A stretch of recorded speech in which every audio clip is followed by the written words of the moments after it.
ẹ̀kálẹ́ àdẹ̀tú kúrọ̀lẹ́ ní agbègbè ibi tí gbogbo wa bá ti ń darapọ̀ mọ́ wa. Ó kù bí ìṣẹ́jú méjì tí aago 12 máa lù tí a máa bọ́ sí ọjọ́ kẹfà nínú oṣù keje ọdún 2024 lórí ìkànnì wa tí a mọ̀ sí Koikimedia, bringing the world closer to your doorstep. Mo kí gbogbo wa lẹ́ẹ̀kan sí pé it's been a very, very busy and so much happening that we can only give thanks. We are still here and we are grateful. Mo kí gbogbo lé pé a kú ọ̀la Jímọ̀ tí a ṣe lénìí, and we should be grateful that Friday tún bá wa láyé, èyí tó ń bọ̀ ní next week náà kó bá wa láyé kó fi wá sílẹ̀ lọ. Koikimedia live ní ìkànnì tí a wà. So we might just say Ashwani on the 5th of July 2024, but in the next 1 minute I'm about saying no 6th of July. So as we run the program tonight, it's going to be a free flow. There's a lot to cover as usual. Most importantly, anybody want kokon, it's not going to come for free. And we've seen that Beloro Labour Party tí àti lé conservative àti lé wọn lọ. Torí pé for the last 14 years, ṣe ni ọkàn pé mọ́ra wọn lọ́wọ́ ni. Wọ́n sọ di oyè ìdílé. So ẹni tẹ́ bá jẹ́ olólùfẹ́ wa, aago 12 ti lù báyìí. So we are now on a new day, new chapter, and we can only give thanks. Mo kọ́kọ́ kí ẹ̀yin tí ẹ gbàgbọ́ pé ìran Yorùbá máa bọ́ nínú wàhálà tí British kó wa sínú ẹ̀. But it's going to take a lot of work and it's not going to come easy. Kò sí yàn kan tó máa fún yín ní freedom. Labour Party gan wọ́n jà fún ni after tí conservative gbà lọ́wọ́ wọn fún 14 years. So ìwọ tó ń rò pé Yorùbá nation kàn máa wá bá yín nínú yàrá yín bí o rò pé easy, it's not going to be easy. So kò ṣọ̀rọ̀ àdúrà. Labour Party ò fàdúrà ṣe election, wọ́n lọ campaign ni, wọ́n lọ convince àwọn èèyàn. Kódà mo sọ fún ìyàwó mi nísìnyí pé àwọn tó tẹ̀ jẹ́ ọmọ conservative gan wọ́n dìbò fún conservative, wọ́n ṣe kí ni, wọ́n wà against wọn. So kí wá ní tiwọ tí à ń sọ pé kò support Yorùbá nation, ìwọ ló wá ń sọ story fún wa. Àwọn tó jẹ́ citizen tó jẹ́ ọmọ ìlú wọ́n dìbò fún conservative. So kí wá ní tèmi tí mo jẹ́ foreigner. Gbogbo àwọn òyìnbó ní Grimsby ìyà tó ń jẹ wọ́n níbẹ̀ ó ju ẹni tó wà Nàìjíríà lọ, but ó ní mọ̀ torí pé London ló máa rò pé UK pé kò sí yà. They've complained and wọ́n dá wọn lóhùn. Àwọn tó yẹ kó dá wọn lóhùn wọ́n fi wọ́n pa. Wọ́n ní kí ló máa ṣe. Àwọn ọmọ wọn ní inter máa ṣe wà. Tẹ́ bá ṣáà ti pè fẹ́ election a máa lé yín. So a dúpẹ́ fọ́lọ́run pé a ti lé conservative lọ. In tó bá wá wọn Labour ní kó ṣìṣe for now, a tẹ̀fẹ́ gọ́rùn conservative mọ́ nínú ilé tiwa. Àwọn ló burúkú. Ó fẹ́ kó àwọn èèyàn lọ sí Rwanda.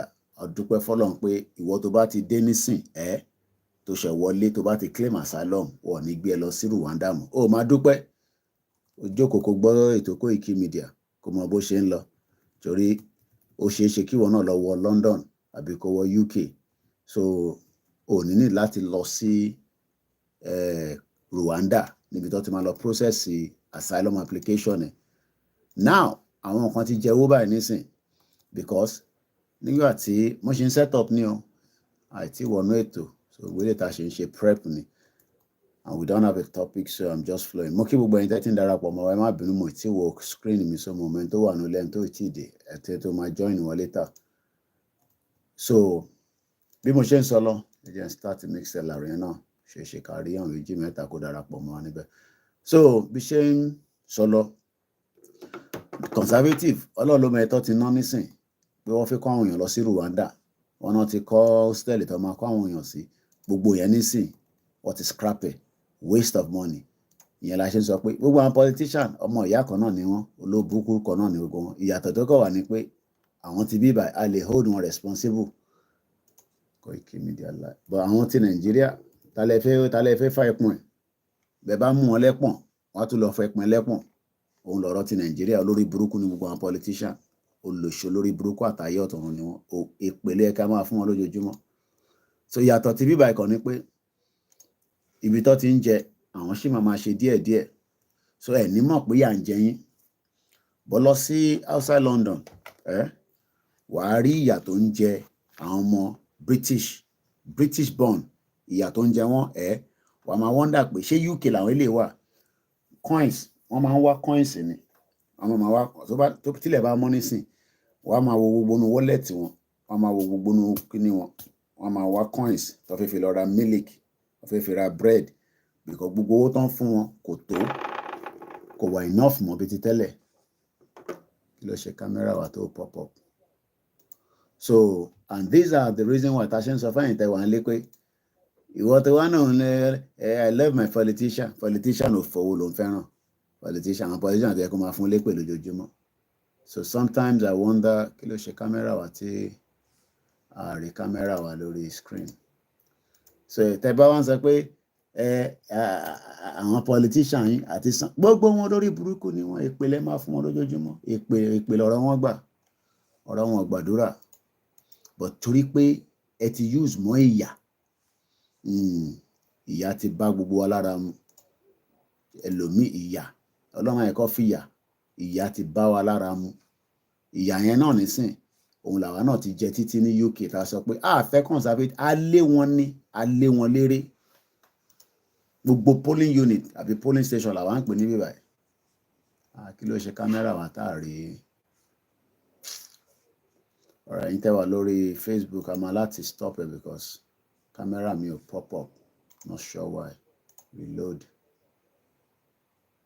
a lé wọn dànù a lé wọn so lórí burúkú ni wọ́n ti bà ayé jẹ́ wọ́n ti bà ayé jẹ́ end can start again wọ́n ti bà ayé jẹ́ so a lé wọn àjẹkẹ́sẹ̀ wọn balẹ̀ 14 years ẹ kú ṣẹ́jàre ìyá mi bí ó ti àmọ̀ pé báwo ni ṣe business ńlá ti gbogbo ẹ̀ bá wọn family nǹkan bẹ́ẹ̀ mú kí ògbọ́n tẹ̀ ń darapọ̀ mọ́ ẹ gbọ́ wọlé share button orí ètò wa ṣe ọ̀rọ̀ bí I can restart laptop yìí because àmọ́ tó ṣe agbárí orí ẹ̀ látẹ̀ nǹkan tó camera people so jẹ́ kí n restart ẹ̀ ẹ̀yin ò fẹ́ restart Nàìjíríà ẹ fẹ́ ká máa build lórí ètò òṣìṣẹ́ ká máa ṣe wàhálà lórí ìlú tó ti àlákà ìlú tó ti fìyà jẹ ọmọdé fìyà jẹ àgbàlagbà ìlú tó ní value ìlú tó ní value so àwa la máa yọ ẹ̀mí tó ṣì wà lára Nàìjíríà yẹn orí bíbà ni máa ti yọ ẹ̀mí yín tẹ́ ní kò ní kúrò lára Nàìjíríà yẹn èmi ni máa bá yín yọ torí Nàìjíríà ń ṣe country so ẹni tó bá wá sọ pé tó bá lọ ń listen sí nero àbí nello àbí kí ni Nàìjíríà lórí Twitter ọmọ ẹ tó jẹ lára Jonathan nígbà tí Jonathan wà lórí oyè máa lọ farawé gbogbo àwọn yẹn ìyá máa jẹ pa ni wàláì so mo kí gbogbo ẹ̀yin tẹ́ ń darapọ̀ mọ́ wa gbogbo ẹ̀yin ọmọ Yorùbá tí ọkàn yín ti ṣí kúrò lára Nàìjíríà ṣorí ìwọ tọkàn ẹ tí ì ṣe lára Nàìjíríà ó lè níwọ náà wá tó ṣe máa wá bó ṣe máa jí àlè nínú Nàìjíríà tó máa tẹ̀ sí wa lójú o ò fẹ́ system tó ń ṣiṣẹ́ àbí o ò fẹ́ system tó máa wà accountable o lè nìyàn tó bá ti sọ pé òun ò fẹ́ system Rishi Sunak bye ó kúkú lówó lọ́wọ́ ìyà ò lè jẹ́ bó ṣe wà yẹn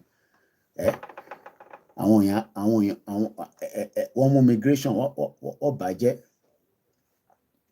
àwọn tó dé lánàá wá dé pẹ̀lú boat ẹ fún wọn nílé àwa tá wà nínú system ẹlòmíì wálé council wọ̀ fún nílé council ó ti wà inú tight condition ẹlòmíì gbé application wọlé ẹ̀yìn kan wá ní ká fún wọn láàyè kí ló ṣe òkè lé ẹ̀ àfún anybody láàyè àti lé wọn lọ àti lé conservative lọ ilé ló lọ tààràrà conservative ilé ló lọ tààràrà ilé ló lọ àti lé wọn bó ṣe ń ṣe ní civilized world nìyẹn àgúngò ò gbọ́ pé wọ́n gúnyàn lánàá ò gbọ́ pé wọ́n gúnyàn lánàá kò sẹ́ni kankan tó para wọn ó jẹ́ Nàìjíríà nísìnyí wọ́n á ti yìnbọn para wọn látàná yẹn ìlú òfò ṣé election náà lè ń ṣe yàn àbí selection ìlú jagbajagba mo kí gbogbo ẹ̀yin tẹ́ wà ní Benin Republic mo kí Professor Adébánjí Akíntóyè bàbá dáadáa bàbá tó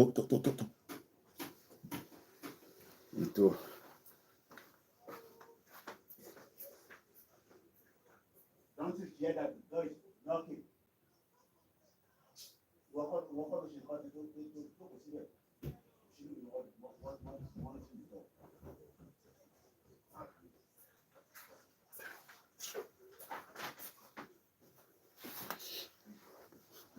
So wọ́n tó ń sọ pé dádì ẹ̀ fi fix Nàìjíríà mọ́mí ẹ̀ gan gbìyànjú ó padà kú sínú wàhálà Nàìjíríà ni bí wọ́n bá gbé wàhálà Nàìjíríà sọ́kàn ọlọ́run ẹ̀kọ́ ló ẹ̀ máa ní high blood pressure lójoojúmọ́ dẹ̀nà yín tẹ máa ń rò pé bóyá Máyégún kú ṣẹ́jàre gbogbo náà lájọ ń ṣiṣẹ́ yẹn Máyégún political off the mic brother mi dáadáa nìyẹn òun náà ti tẹ̀ka fún labour tẹ̀ fún wọn wọ́n ti lé gbogbo SMP lọ ti lé dànù bẹ́ẹ̀ ni ìyá mi Wùmí praise amadélẹ̀ lérè Labour Party 4 years ló fi prepare Yorùbá nation àgbọn kankan mọ́ àgbọn kankan mọ́ ilé tá à ń ṣe nǹkan tẹ́ bá tún máa gbọ́n kọ́ Koiki dà pé ṣe Yorùbá nation mọ́ àbí sọ jágbajàgba lẹ́nu 4 years ní Labour fi ń prepare ground bí wọ́n ṣe ń prepare lọ náwó wọ́n contribute owó o rò pé ń ṣàdúrà làwọn Labour fi wọlé ni no kò ń ṣàdúrà iṣẹ́ ló ṣe tó fi débẹ̀ tó bá yá gbogbo àmà mọ̀ntàfẹ́ àwa táwa mọ̀ntàfẹ́ yẹn èèyàn ṣe máa yẹ káwa gbẹ́sẹ̀ kúrò ńbẹ̀ ẹ jẹ́ ká máa lu ibi tá à ń lù yẹn ká máa lù lójoojúmọ́ níjọ́ kan á dáhùn bí gbogbo a ṣe ń lù ní ojú kan yẹn á dáhùn mo kẹ́ sísítà mi Ìfàgbémilékè mo kí Peter Pan mo kí àwọn Biafra bí ẹrù pé yàn kan máa ń fún yàn ní could you take that thing I put in the freezer and just put it in the fridge for me please bí ẹrù pé yàn kan máa dé láàárọ̀ kan ní ó yá ẹ gba Yorùbá nation ẹ máa lọ who does that níbi táwọn òyìnbó ti ń jẹ tọ̀ìtọ̀ì Kẹ́mi Badenoch bye bí wọn ló máa di leader àwọn kìnínnísìn àwọn conservative àti Liz Truss alẹ́ yẹn dànù 44 days nìyẹn ṣe lórí oyè àti òun ni prime minister tó pẹ́jù nílùú yìí ẹ tó bá tẹ́ka fún Labour ìmọ̀ tẹ́tẹ́ fún conservative òṣìwò ní dá fún conservative kọ́ conservative ẹ mọ̀ ìyàtọ̀ ń fi wá jẹ 14 years gbogbo NHS wọ́n bàjẹ́ pépà tèmi dà àwọn ọ̀lẹ́ má ṣe ká má ka pépà journalist ò gbọ́dọ̀ má ka pépà náà lélẹ̀ tèmi dàjàre àwọn pépà tèmi ló wà àwọn pépà tèmi wà àwọn pépà tèmi ní last àná ló pé eléyìí kámẹ́rà mi ṣe yàn gbé pé àná ló pé in the history ni o tẹ síbẹ̀ a ti lọ tẹ̀ fún Labour bá ṣe ń tẹ̀ fún Yorùbá nation bó ṣe máa rí nìyẹn bẹ́ẹ̀ ni conservative wọ́n mú NHS ti Labour set up ní 19 something máa sọ nísìn wọ́n mú wọ́n bàjẹ́ torí gbogbo àwọn ajá tó gbé lọ sí polling unit ṣòro gbogbo àwọn ajá oríṣiríṣi àwọn ajá ìtọ́jú tó wà lára ajá ẹ̀ wọ́n ń tọ́jú ajá ẹ̀ ju President Tinubu lọ́wọ́ ṣe wà yẹn. Àwọn ajá torí ìtọ́kọ lọ sí polling unit sórí wọn ṣòro gbogbo àwọn ajá yẹn wọ́n ní value ju ìwọ tó jẹ́ ọmọ Nàìjíríà lẹ̀. I am a Nigerian. Ajá tó ní passport, àwọn ajá tó ń gbé travel, àwọn ajá tó ń gbé travel conservative dé tó bá book appointment nísìn pẹ̀lú consultant wọ́n ní jẹ́ wọ́n ní 8 weeks oṣù wà lẹ́nu ẹ̀.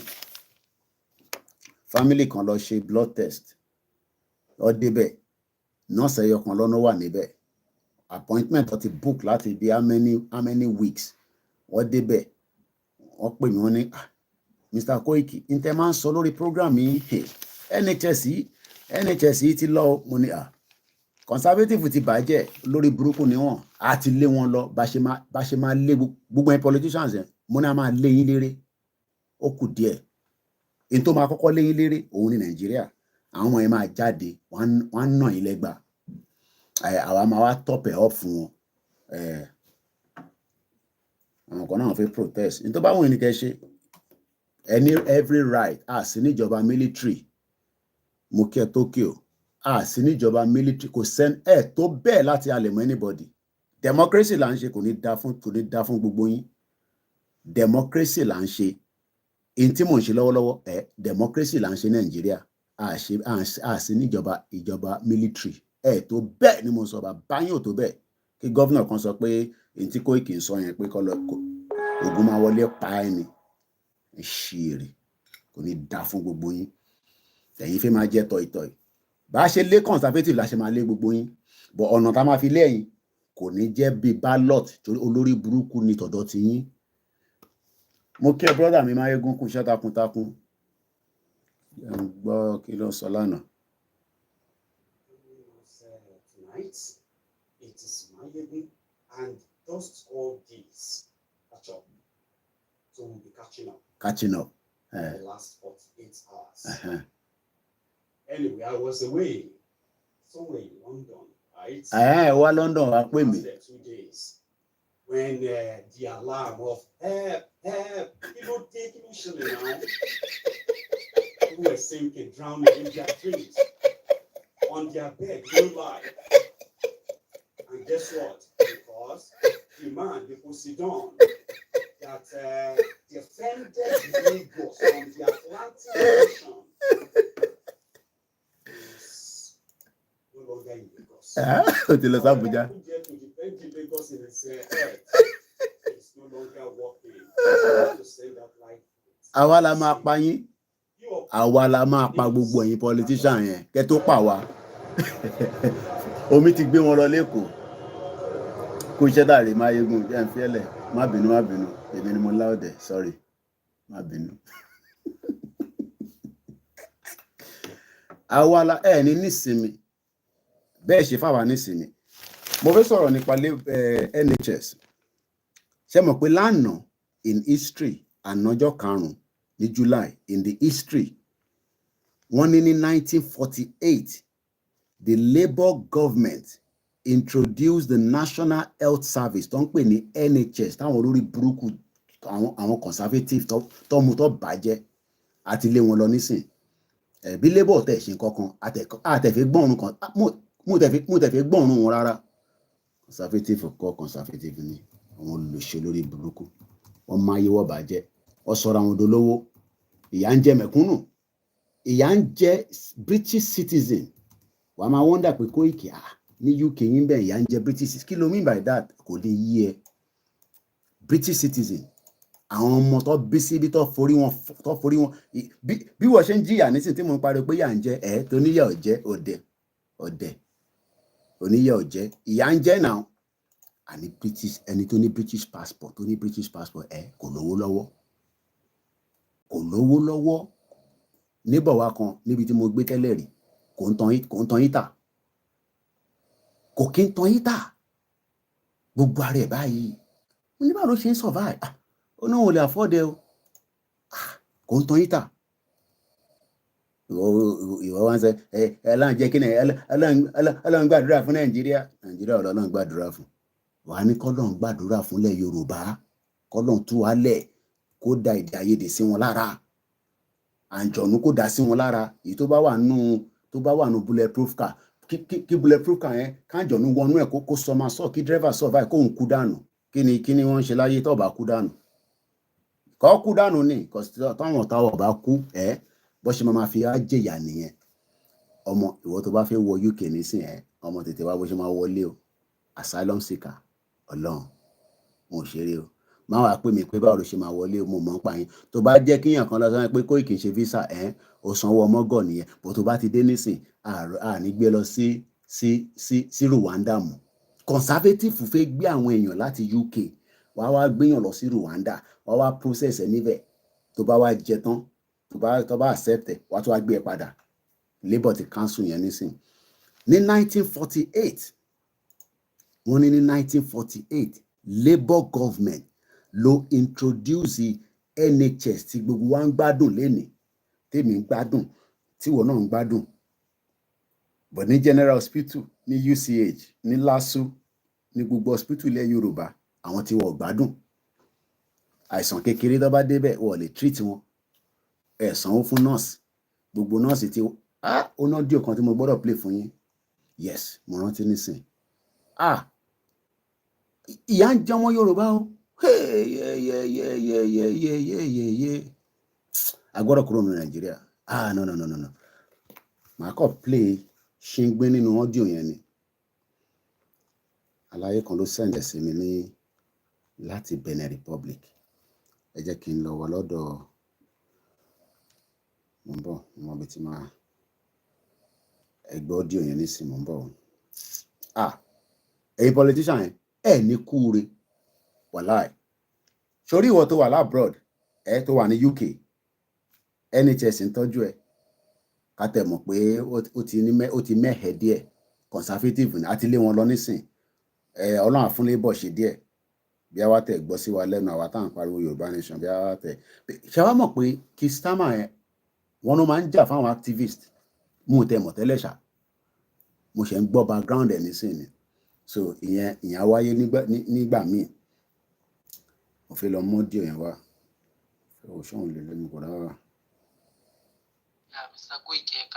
ẹ gbọ́ díẹ̀ yìí ṣé gbogbo platform ti set up yeah I think all the platform is set ṣé ká tan mixella mo rò pé àwọn tèmi wà lálẹ́ yìí Àdìsá ṣóbọ̀ mú kí ẹ àṣà ti ṣẹlẹ̀ Yorùbá ìyá mi dáadáa ẹ̀gbọ́n mi lélẹ́yìí kò ní bàjẹ́ fún ẹ láéláé tó ṣe wá sórí program tó ní àbúrò mi kú iṣẹ́ dáadáa àwọn ọmọ bàbá mi nìyẹn àwọn kan gba tí mò ń ṣe o bí ìjà wọ́n ti bá àwọn kan jánu wọn bọ̀tí tó bá sọ pé tí mò ń ṣe yẹn nǹkan dáadáa ni Ọlọ́run àbá ń dúró tì torí pé ìyà tó ń jẹ wọ́n tó bá ti kàn wọ́n ó kàn èmi náà ṣé gbogbo wọn la máa fún lówó èèyàn kan send message kan mò ń bọ̀ kí n tó play audio yìí ẹ má máa rò pé bí àwa ní responsibility yín o no government Nàìjíríà rẹ̀ kọ́ ẹ responsibility yín kì í bá òun sọ fún àǹtí òun kó jọ òun ti bá sọ̀rọ̀ àǹtí òun ò dáhùn lóhùn òun fẹ́ ra mọ́tò fi máa fi ṣe uber ó mọṣẹ́ táǹtí ẹ̀ ṣe ń bíbá yìí ni èèlò ló mọ̀ táǹtí ẹ̀ ń gbà ní lówó iṣẹ́ ọmọ amẹ́ni ẹlòmíì ẹrù gbogbo àwọn àǹtí yẹn ló ń ṣe full time job ni ẹlòmíì 16 hours ló ń ṣe ó lọ́mọ nílé mo kọ bá báípísù mo send ẹ̀ sí padà àwa kọ́ ni response tí ìyá bá ń jẹ yẹn bọ́ sójú títì kẹ́ lọ máa complain kò ní bàjẹ́ fún ẹ brother mi Ọlásùnbọ̀ Koiki báńkì Bọ́láńlé àdúrà wa gbà adélẹ̀ lérí ẹ̀ ń fìyà jẹ gbogbo wa ẹ̀ ń tẹ̀ sí wa lójú àwọn Nigerians máa dìde spirit yẹn máa dìde lára wọn kó tó di pé Yorùbá nation dé àwọn èèyàn kàwé wọ̀ ríṣẹ́ conservative mò ń bọ̀ lọ́dọ̀ tẹ padà ẹ jẹ́ ká jọ gbọ́ ọ́díò yìí díẹ̀ mo ní play gbogbo ẹ̀ mo kàn máa play díẹ̀ fún yín ni olówó again cause ọ́díò pọ̀ mo dẹ̀ fi lọ máa play kì í ti mọ forward lélẹ̀. Yeah, you are very correct, very correct, very right. Èmi náà ni èmi Àtàndá Mọ̀rúfù Adéyínká. Bẹ́ẹ̀ ni mo wà ní Àjàṣẹ́ Port Novo to be precise. Yeah, Okada, it's your Okada Nimonshi. And you can imagine a university graduate studied marine engineering. Again, process it. Be a bon content so. A university graduate studied marine engineering. Ó wá lọ ń wọ̀kadà ní Àjàṣẹ́ ní Benin Republic. Ogun máa wọlé pa gbogbo yín ni èèyàn olóṣèlú yẹn ẹ ní ṣoríire. Marine engineering ló ṣe ní university. Ó wá kúrò Nàìjíríà ó lọ ń wọ̀kadà ní Benin Republic. Ìyẹn ò tẹ wọ̀kadà ní Nàìjíríà Benin ló ti lọ ń wọ̀kadà. A university graduate with a marine mo tẹ̀ láti tún lọ máa study kí ló ń pè àwọn ló ń pè ní marine engineering. How did we get to this nonsense? What a utter nonsense for you now to be defending Nigeria when we should all come together and demand that the Yoruba people go on their separate ways. Ká lọ máa yanjú ara wa.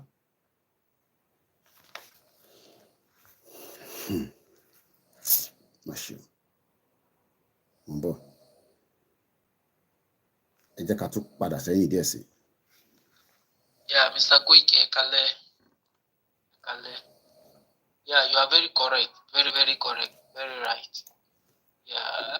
Mo rí brother mi. Ẹ̀yin tẹ́ wà Nàìjíríà is costing me a lot of money. Ẹlòmíì owó tó yẹ kẹ́ fi rọra tún manage lẹ fi ra data pé kẹ́kọ̀ọ́ tẹ̀ mú tó ń lọ kẹ́ má lọ wà get caught up láàrin méjì. It's very, very expensive here as well láti run ní internet. Bàtẹ̀ dúpẹ́ fọ́lọ́run pé tiwa ní yàtọ̀ díẹ̀ ju ti yín lọ. Ẹ jẹ́ ká gbọ́ brother mi lẹ́ẹ̀kan sí mo ń bọ̀. Èmi náà ni èmi Àtàndá Mọ̀rú Fàdéyìká. Yeah, Benin ni mo wà. Mo wà ní Àjàṣẹ́. Port Novo to be precise. Yeah, Okada, iṣẹ́ Okada ni mo ń ṣe. And you can imagine a university graduate studied marine engineering that's supposed to live a quality, a better life, end up riding commercial bike, Okada. In a foreign land, you see the effect of Nigeria. Nigeria is a destroyer, is a killer. Nigeria is a destiny killer. Àwa tí Nigeria tó yé oyé wa dáadáa. Our brothers and sisters, àwọn ìyá wa, àwọn bàbá wa, àwọn bọ̀dá wa, tí wọ́n understand what does it mean by Nigeria. Àwọn ni wọ́n understand, but àwa tá understand àmọ́ dáadáa. That they understand very well, in depth, what will be the effect, the benefit if Yoruba as a race exists as a sovereign state. If I were to be in my Yoruba country, I know how and what I will be as a Yoruba personnel in my Yoruba country. See, look at the effect of Nigeria. Anyway, it's very saddening, very heartbreaking. In fact, ibi tó kù yẹn private conversation tí gbọ́dọ̀ lọ sórí afẹ́fẹ́ ni.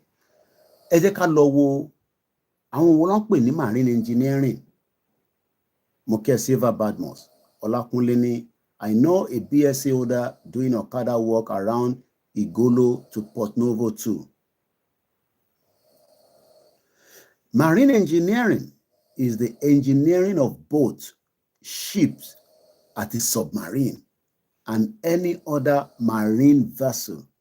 Here it is also taken to include engineering of the other ocean system and structure, referred to in certain academic and professional circles as ocean engineering.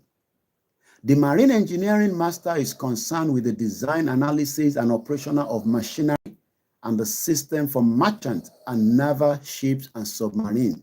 Ní Benin Republic. Cruise. Julius Moki. Do you understand what this means? I don't think some of you understand. Can pay marine engineering health that is a salary in UK? Marine engineering, uk.gov. See on fi lọ sí career yẹn lélẹ́yìí o. A marine engineer design, build, and repair boats, ships, submarine, then offshore platform and drilling equipment. Average salary is between £24,000 up to £55,000.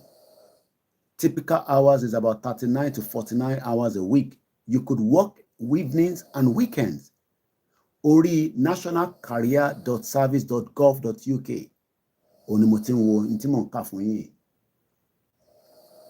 So,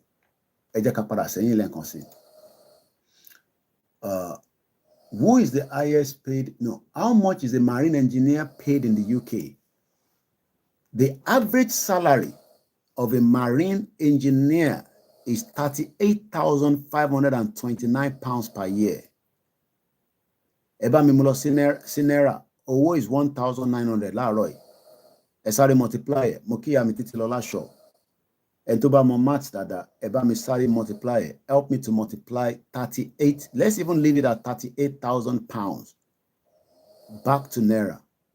That is what this man, my brother, that is a marine engineer, studied, but right now is driving Okada in Ajashe in Benin Republic. Unbelievable. Sure. The average additional cash compensation, a cash compensation for a marine engineer in the UK is about 2,500 to the range of 1,000. So there's also some extra money that comes along with it, plus some other benefit. Now, one way site can read. And to one in the UK more sites here when you're looking for a job. Read.co.uk. The average marine engineer salary in the UK is somewhere low from 39,000 and it could go high up to 42,000 depending on your experience. This is what many of you don't understand. So what equivalent of this is what should be paid to a marine engineer back home in Nigeria as well? You should be getting equivalent of whatever £39,000 is in naira. Nigeria doesn't even have a working job site. More she job site for our Mali, our bomb bastard. Until she job center for you, Abibeko, idiot all over the place. I just came in not sorry lo she calculation again lo sorry calculator da. Mo fe we lo jẹ ní naira. Mo kí gbogbo ọlẹ́ǹkan. I'm accounting more like £39,000 times 1,900, which is the exchange rate today. Oh, yeah, no. 74 million. Wow, that's a lot of money. Eshegoni, Julius 34 million answer. One is about 72.2 million. That is what this brother should be earning.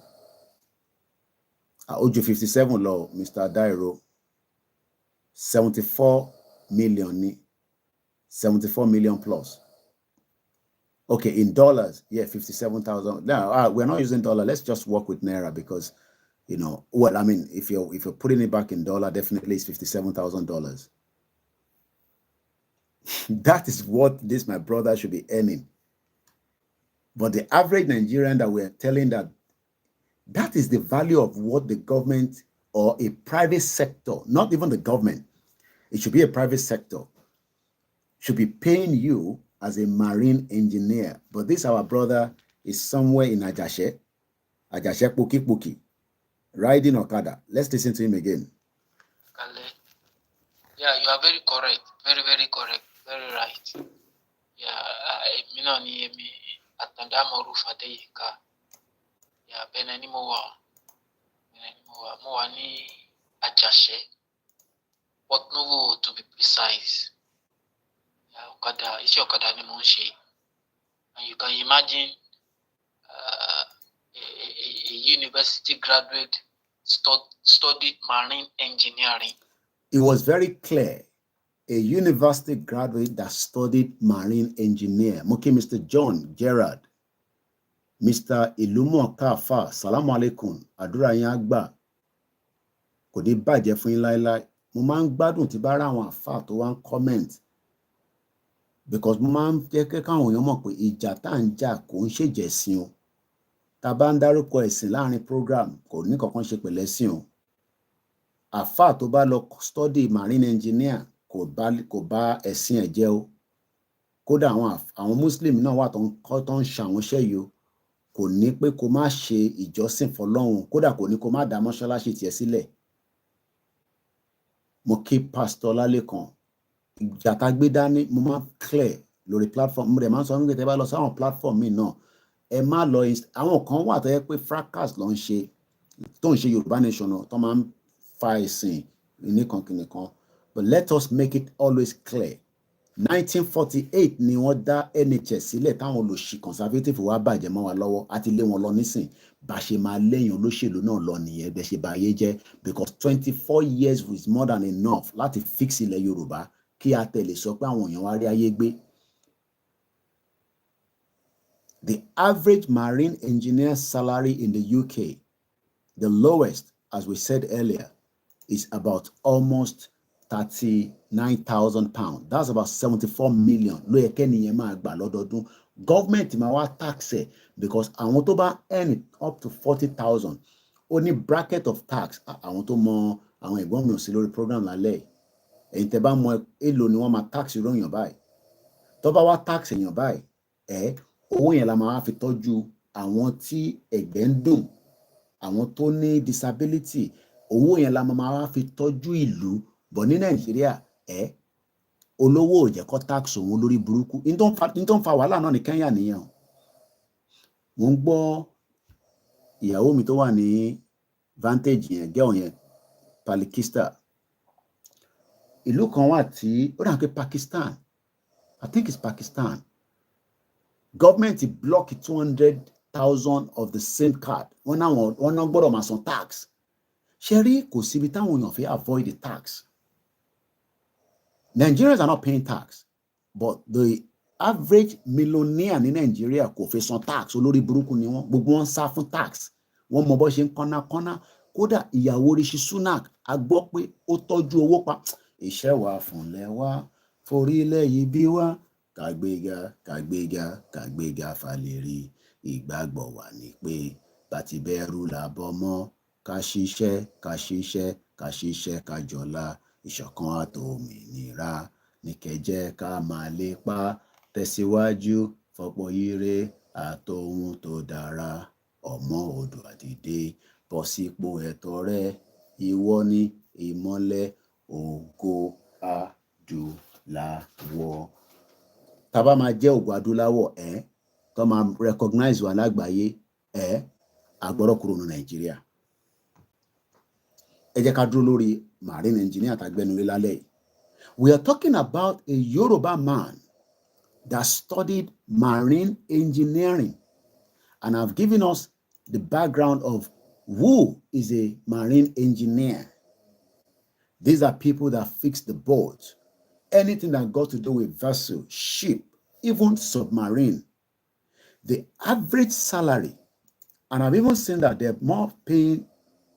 There's a job right now, if you go to the Reed website, and I've just typed in marine engineer, it has come back with a couple of jobs, and I'll tell you where the jobs are. View marine engineer salary, £51,000, Bristol, Southeast, where Mokia Jaya ẹ̀gbọ́n mi dáadáa kò ní bàjẹ́ fún ẹ. Easy, gbogbo Marami, Moki gbogbo ẹ̀dá wà l'Amẹ́ríkà. Southeast London, níbi táwọn Nigerians pọ̀ sí. If you study a marine engineer, you should go and start looking for a job as a marine engineer. In the southeast, there's a salary of £51,000, 51,500. The one in Bristol is not just 51, it's 51,750. There's another marine engineering job in Ellingsborg, it's £51,000. There's one in Southampton, 48,750. There's another one in Peterhead, 47,000. There's another one in Glasgow, Nibitima Yegunwa, 45,375 pounds. There's another marine engineer's job in Norwich. Now, let's look at the one in Southeast because Ibelawa Yoruba Posi. Thanks so much, MedNet Oldies. When we make calls, I might get mixed up. Even though I've been asked not to curse anybody, especially Nigerians, but the politician, let's look at the requirement for me to look for this job because I am a qualified marine engineer. I want to get into that field. Upgrade, London. So which is something that is good. You get a student loan, you can go back to university and do a degree. If you're very good, you're lucky, you could get a master's scholarship. You could get a PhD. Your job will become secured. But even as a master holder, as a BSc, just like our brother that is a BSc, UK ni brother yiwa, he might not get the job. He might start as a basic. Then he can work his way towards it because only guarantee no, but at least the chances of him becoming a marine engineer in the field to study, that chances is very, very high. They're supposed to live a quality, a better life. End up riding. Yeah, Mr. Koiki, Kale. Yeah, you are very correct. Very, very correct. Very right. Yeah, atanda morufa deika. Yeah, benani mowa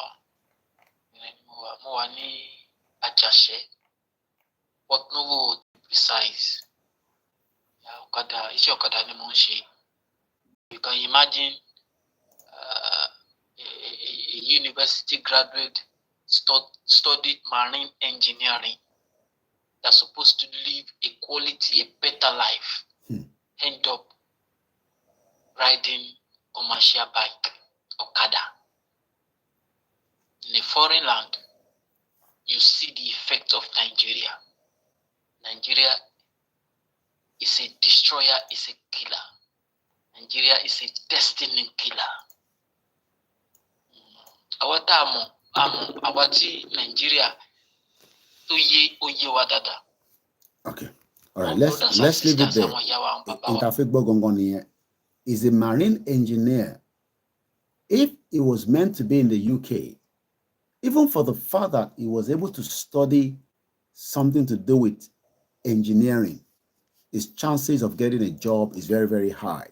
Because for you to get to that stage and study to that level, brain and yato sawa to ekpe kakolo fobo kanule. Konse brain tiwa yen na ko le ṣiṣẹ́, but iṣẹ́ tó ń ṣe ó yàtọ̀ sí tó lọ kọ́ iṣẹ́ engineer. Now, let's come back. I've looked at another website, uk.indeed.com. Because mo rí ti marine yẹn dáadáa lórí mo ń gbọ́wọ́lé àwọn yẹn kò fún mi ní job description. So I've now gone back to another site. This one, it says marine engineer ní Renam. Renam yẹn ni àwọn Nàìjíríà náà pọ̀ sí area wọn máa ń ibẹ̀ area yẹn wọ́n máa ń gé mọ́tò. Gbogbo àwọn mọ́tò tó máa ń send wá sí ilé tẹ máa ń rìn yẹn. Ibẹ̀ ló ti ń ṣe loading ẹ̀. I know that area very well. Lórí A13.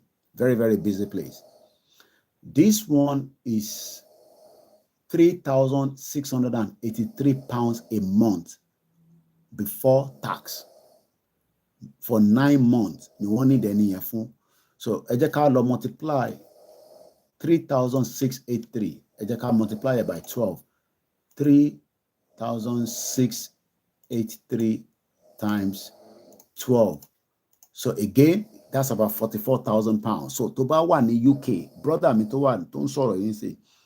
it could be earning up to 44,000 pounds, which we've worked out to close to about almost 74 million naira a year. Nino and the government, I think the government tax about 40%, depending on that job bracket, in terms of the earning. When to earn up to 40,000, 40%. I don't know, but I believe it's somewhere around that area. Then remember that there's the same tax in Lomafin Toju, our Toku, our Mekunu, our Ta, the expertise doing it. So, but the problem, like I said, is a lot of millionaires do not want to pay tax. And it's always around the world. They will try to avoid paying tax. On my man Dogmosi and what accountant. Now, let's look at this job description. This is the full job description. We are currently looking for an enthusiastic, driven, and adaptable individual to work alongside our energetic team in Raynham on a 9-month fixed-term contract. The role requires a can-do attitude, which every Nigerian, as Yorubas, Igbos, Hausas, we all have the can-do attitude. But the problem is, the country is not giving you the opportunity for that can-do.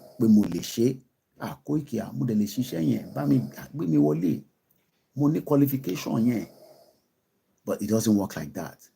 Mungbo Prophet Tibetan Lano, and he was saying a lot of things that I might touch on, hopefully in the course of this program tonight. We look at Europe as if it's because the way the system is in that Africa, especially in Nigeria. So let's come back here. The role requires a can-do attitude. We are a fast-paced business with plenty of opportunities for growth. So if this sounds like you, we love to hear from you. This is the way your country should be. Job opportunity everywhere. Catering industry, housing, electrical, engineering. Kò ń ṣe pé ká wá lọ jókòó sí church for 7 days. Ká wá sọ pé ìyà kan ló ń ṣe wá. No. Kò ń ṣe pé ká lọ jókòó sí orí àdúrà. Àwọn kan wà ìtọ́lọ́run gbélé àwọn lọ́wọ́ nìyẹn. Ìyẹn la ṣe ń pè wọ́n ní àwọn wòlíì Ọlọ́run. But gbogbo wa kọ́ la máa jẹ́ wòlíì Ọlọ́run.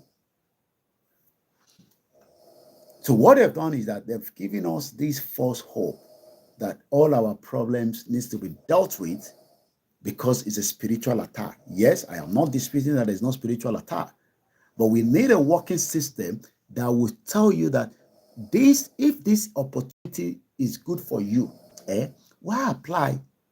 Now, we look at the job description. Now, let's look at the job purpose. The purpose of the marine engineer role is to ensure láti rí dájú pé the machinery, electrical, hydraulic, refrigeration, and the marine diesel engine system are maintained to the highest of the standard. So mo pé irú àwa tá lọ ń fọbọ́ nísìn a lè ṣe irú iṣẹ́ yìí because èmi ò lọ study ẹ̀. Ìwọ ò nulẹ̀ o lè ṣe irú iṣẹ́ yìí, but iṣẹ́ tí wọ́n náà ń ṣe yẹn ó ní value ju eléyìí náà lọ in your own sector. So every sector ẹni tó ń ṣiṣẹ́ ní bank ó ní value, but ní Nàìjíríà a value ara wa. Ẹ̀rẹ́ ẹni tó ń gbálẹ̀ ẹ̀rí gbé onídọ̀tí. Nígbà tí mo jáde ní èní mo rí woman yẹn, àwọn bin truck yẹn ló ń wà báyìí bó ṣe jókòó sínú ẹ̀. Fine woman. Bó ṣe wà yẹn owó tó wà lọ́wọ́ ẹ̀ ó ju ẹni tó jẹ́ professor lọ ní Nàìjíríà because ó wà value. We don't value ourselves not because of we. It's because the foundation of Nigeria affected every single one of us. But what you are all looking for is, Koiki, we know all this, but we will find a true leader. No, we cannot find a true leader when we have different mentality of thinking. We hate the Igbos. The Igbos don't like us. We don't like the Hausas. Their ideology is different from us. We want to build a skyscraper as quickly as possible. The North doesn't want to build it. The Igbos want to do another crime. Everybody has their own different ideology. I live in this country. I have just gone to vote out this government because this government own Nimilara.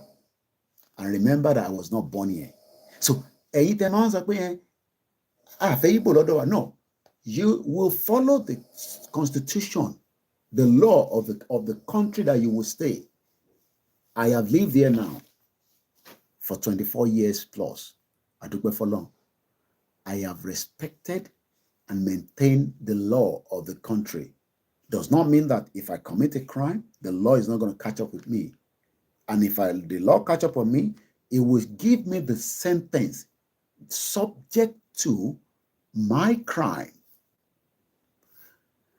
I was watching another YouTuber this afternoon, and these I want us to put at the Shere Inteshende Mobenyi. I am there if you need me to talk to you, or if you need, advice. Look, I should be charging you £50 for a consultation of 30 minutes. If not, losodo lawyer or kolosodo àwọn ọ̀rẹ́ tẹjọ wà ní bíà parlour. Ẹlòmíì wà ní UK kò mọ tó ń lọ rárá nílùú yìí. They've lived here for decades. Wọ́n mọ tó ń lọ rárá nílùú yìí. Wọ́n kọ̀ lọ ń faṣẹ́. Ẹ sọ pé Wàsíù ń bọ̀ wá play kọ́ lọ jó kọ́ gbọ́yàn síta àbí kọ́ sọ pé Ìzàzó ń bọ̀. Wọ́n mọ jack shit tó ń lọ nílùú yìí. Be very, very careful. You are in Nigeria. I was watching a video how this woman got trapped with this. Emma Binupe Mokotu, because lórí ìdáǹṣe Yorùbá nation, agbọ́dọ̀ máa mú àwọn ọgbọ́n kọ̀ọ̀kan náà fẹ́yìn, especially ẹ̀yin tẹ̀ṣẹ̀ ń dé tẹ́fẹ́ hustle, ẹ̀ ń wọ́ owó, Ọlọ́run má jẹ́ kó dé ẹ̀wọ̀n. This man was explaining how this woman fell in love with a man in the UK. Àwọn tó ń ná ke burúkú ni bọ̀bọ́ yẹn. Àwọn tó máa ń ọ̀dà ọjà wá sínú ilé àwọn èèyàn.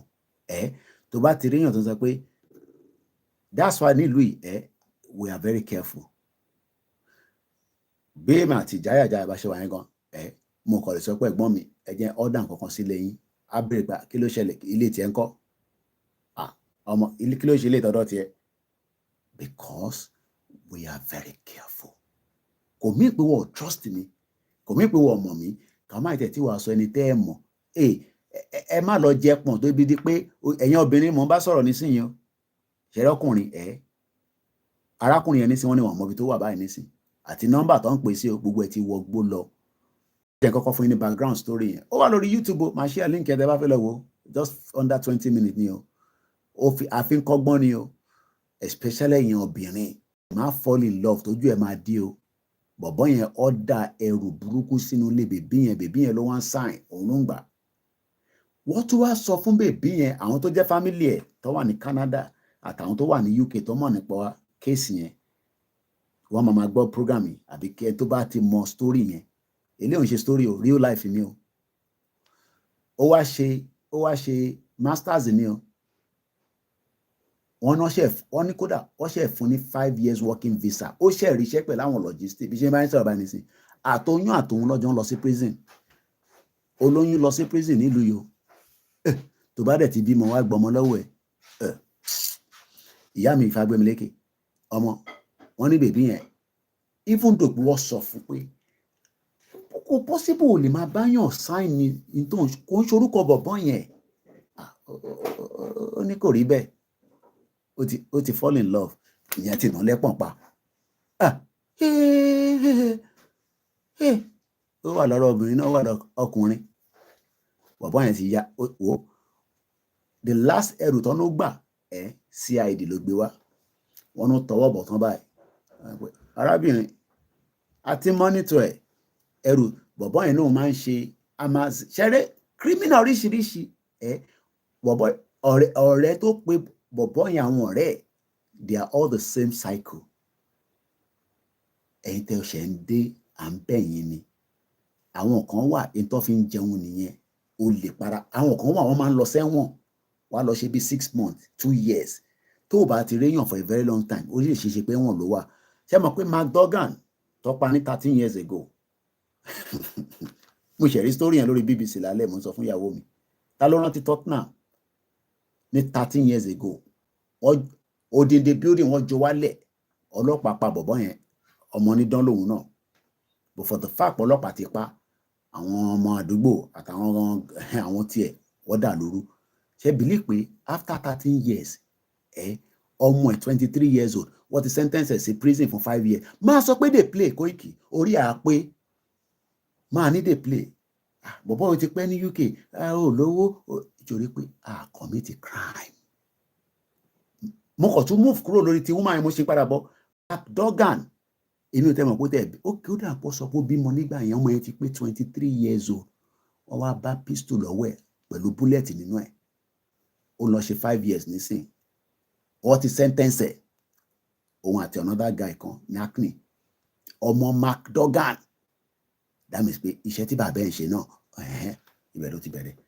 So crime náà wà ní ìlú yìí. Má wọ mọ́tò tó o bá mọ̀. Èmi ò wọ mọ́tò ní mọ́tò. Kò tẹ̀ ń ṣe léè tèmi tẹ̀ gbé dání nísìn. I'm very very careful. Kẹ́jẹ́ ń gbé mo ní bus pass. Má wọ mọ́tò. Ṣé orí àwọn kan wà bí tó ti ń mọ títọ́ ti ń ṣe wáyé.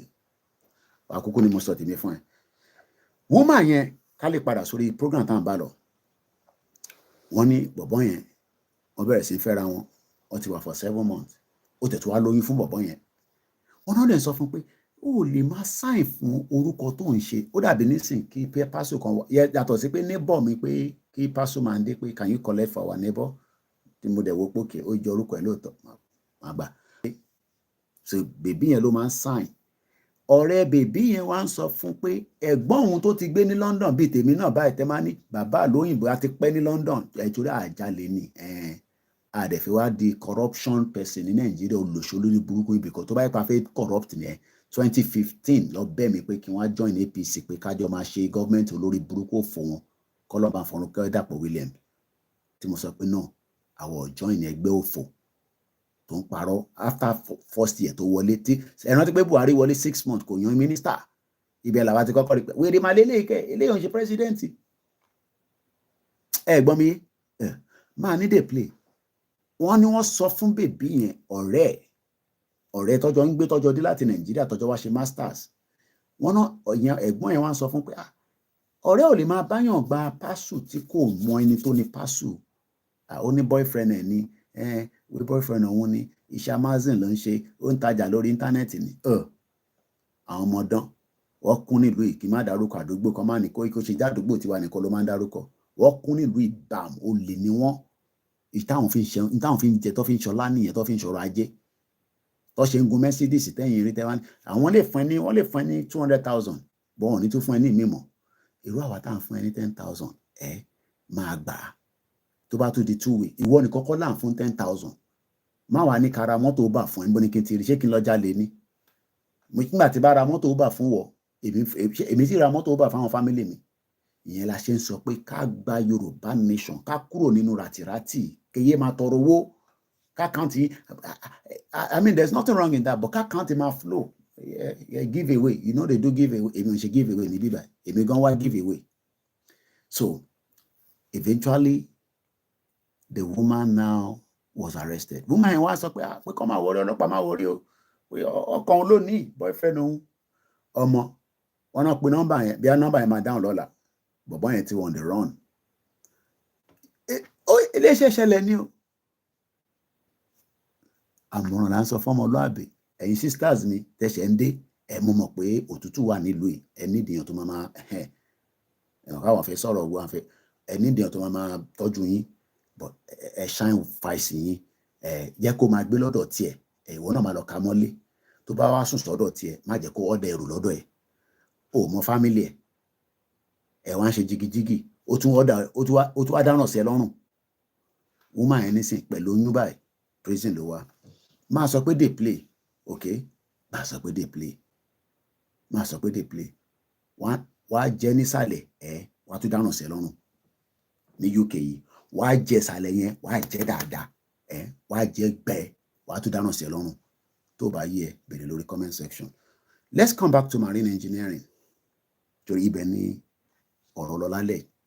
How can somebody in Nigeria that studied marine engineer end up riding Okada in Benin Republic. You know why? Because there is no job in Nigeria. Nigeria was never a country. Nigeria was a failure. But many of you do not want to accept the truth because the truth is bitter. It's bitter lemon. You are waiting for who to come and tell you the truth. We are the only one in this generation. Muki atobi milomo ekabo soyeto. Sorry big screen letting wo me. Muki gbogbo yin nínú ilé ńbẹ̀. Oda ba dúró tì. Ẹ kú tọ́jú, ẹ kú àlejò. Àbọ̀rọ̀ mo yé nísìn. Let us be very careful. That's number one. Coming back to the discussion. Every day, I still have my ego there. We are here educating. We are here telling us and ourselves that the future, just like the Labour heading for historical win, according to the exit poll, many Yoruba people that have even supported Yoruba Nation, they are also still in doubt. Mr. Fab Mokeyi, many Yoruba people that we started this journey, Koiki, Ema declare me, kí ló ṣẹlẹ̀ gangan. Ìyẹn kan send the message sí mi. Ṣé bá ti fún Tinubu títí di June, àgbọn kankan mọ́. Ẹ̀yin náà jáde kẹ́ gbé ẹpọn yín jáde now, ṣé bọ́kùnrin ni yín.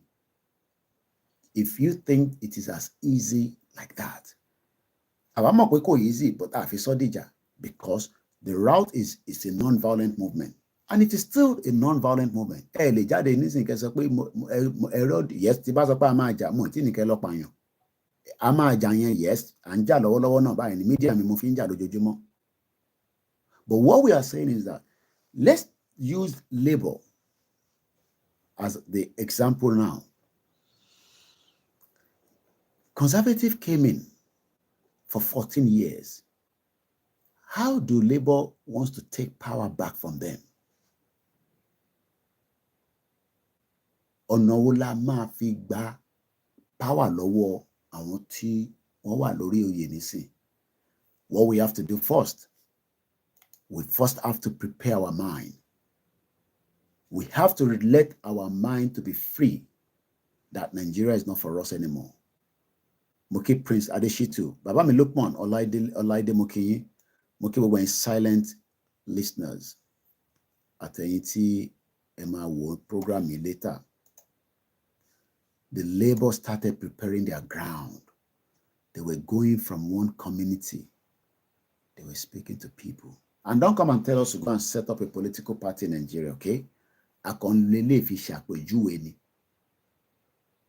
Because Labour wa lọ sí church lójoojúmọ́ kọ́ ni. Yes, wọ́n lọ sí Hindu temple, wọ́n lọ sí mọ́ṣáláṣí, mo mọ̀ bí wọ́n dé, because mostly no man lọ sí Nigerian mosque, àwọn politicians yẹn, àwọn long campaign fáwọn Nigerians tó wà níbẹ̀. Mo wà máa fi ti bá bèrè lọ́mọ sí mi bí because I know that a few of them come down few times to the Muslim Association of Nigeria. Mo kí ẹ̀gbọ́n mi Richard Alaba, ẹ káàárọ̀ sà. But what we are trying to explain is that for us to achieve the Yoruba nation,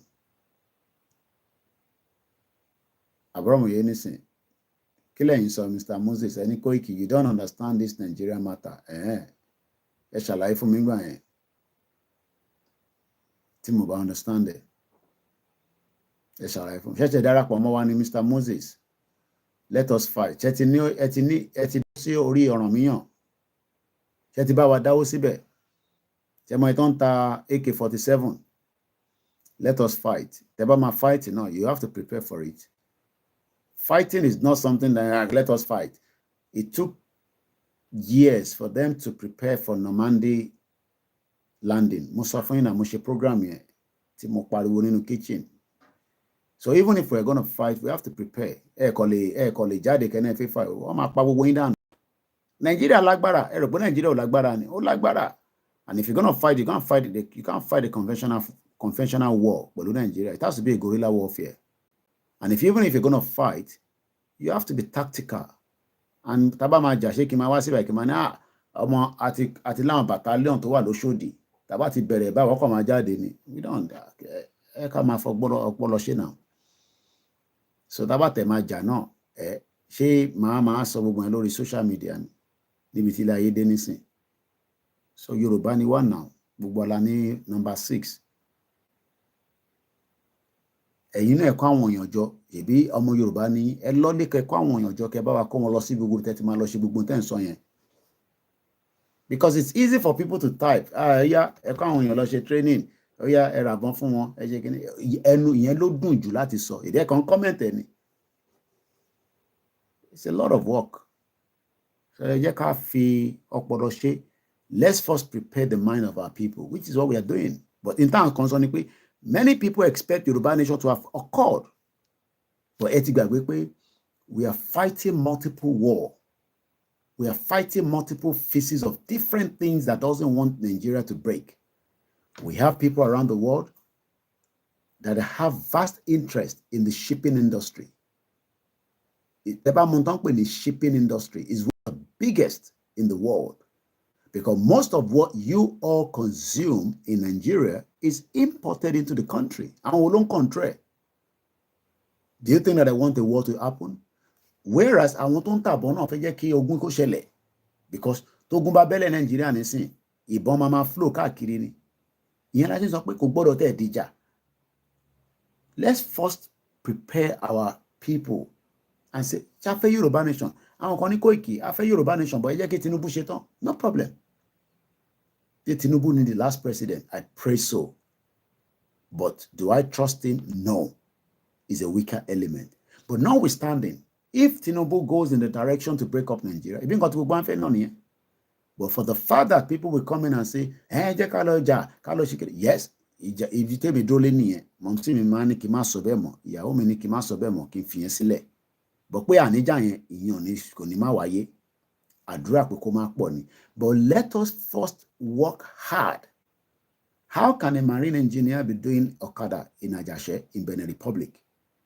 This is where we come in to explain to our people that you don't need to be an Okada rider. If Nigeria was a working system, and need crude oil, that means we need a lot of ship to come into Nigeria, load the crude oil, láàrin méjì. Even a brand new car breaks down. A brand new car will break down. Car tó ṣe jáde. I've seen electric vehicle to break down. I've seen diesel car, petrol car. So you will need people now to come out and check it out. But nígbà tẹ́ni tó yẹ kó check ship tó fi wá gbọ́n epo ní Nàìjíríà, ó wà ní Benin Republic, ó ń gun ọ̀kadà lọ́wọ́lọ́wọ́. Báwo ló ṣe fẹ́ ní more experience lórí field yẹn? This is where we are saying that something is not right in Nigeria. It is not working. Kò ń ṣe pé àlómi nísìn. We have the water and the crude oil. So that means many Nigerians can be trained to become marine engineer. Mo Vantage. The Indian government have issued 350 or thereabout licenses for different companies to produce, weapons, military, whatever that they will, just to open the market. I know that there's somebody doing a similar thing in Ijebu, military vehicle and all that. But we need more and more. Moki Umar Tigiwa, Assalamu alaikum. Ẹ̀káàbọ̀ sórí ètò wa. Mo kí gbogbo ẹ̀yin àfáà mi tẹ́ ń wò lábẹ́lẹ̀ àwọn comment, àwọn oníwúrìdí, àwọn oníkìní kan, mo kí gbogbo yín títí dé gbogbo ilẹ̀ Haúsá. So what we are expecting is that many Yoruba people must first buy into ìyá mi comfort ológun jẹ́ káàbọ̀ sórí ètò wa. Many Yoruba people must first buy into Yoruba láti dá dúró. But millions of them are still saying no. We prefer Nigeria, but you can't prefer Nigeria as a marine engineer. That is many out of so many other field of people that have trained as a medical doctor, as a teacher. And until we have an independent country, because Nigeria is no longer working for everybody anymore. Everybody is looking for their own interests, mostly the elite. So what we should be working on now is let's first ask our people, what do you want? Which is what we started with 3 years ago. Koiki, the joke was in London, come up with Togun Sile. almost on a daily basis, our people are attacked. Economic-wise, we have been attacked. Fulani, they've destroyed our own land. But in terms of the economy itself, Mambo, there was a country I posted. Let's look at Russia as an example. I was looking at the post that Mulamu posted that Denison. The Russia were strangled by the West. They purposely destroy everything because of the war between Russia and Ukraine. The question you should ask yourself is,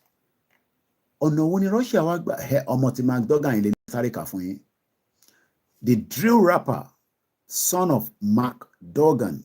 Mark Duggan was 13 years ago shot dead by the Metropolitan Police in London.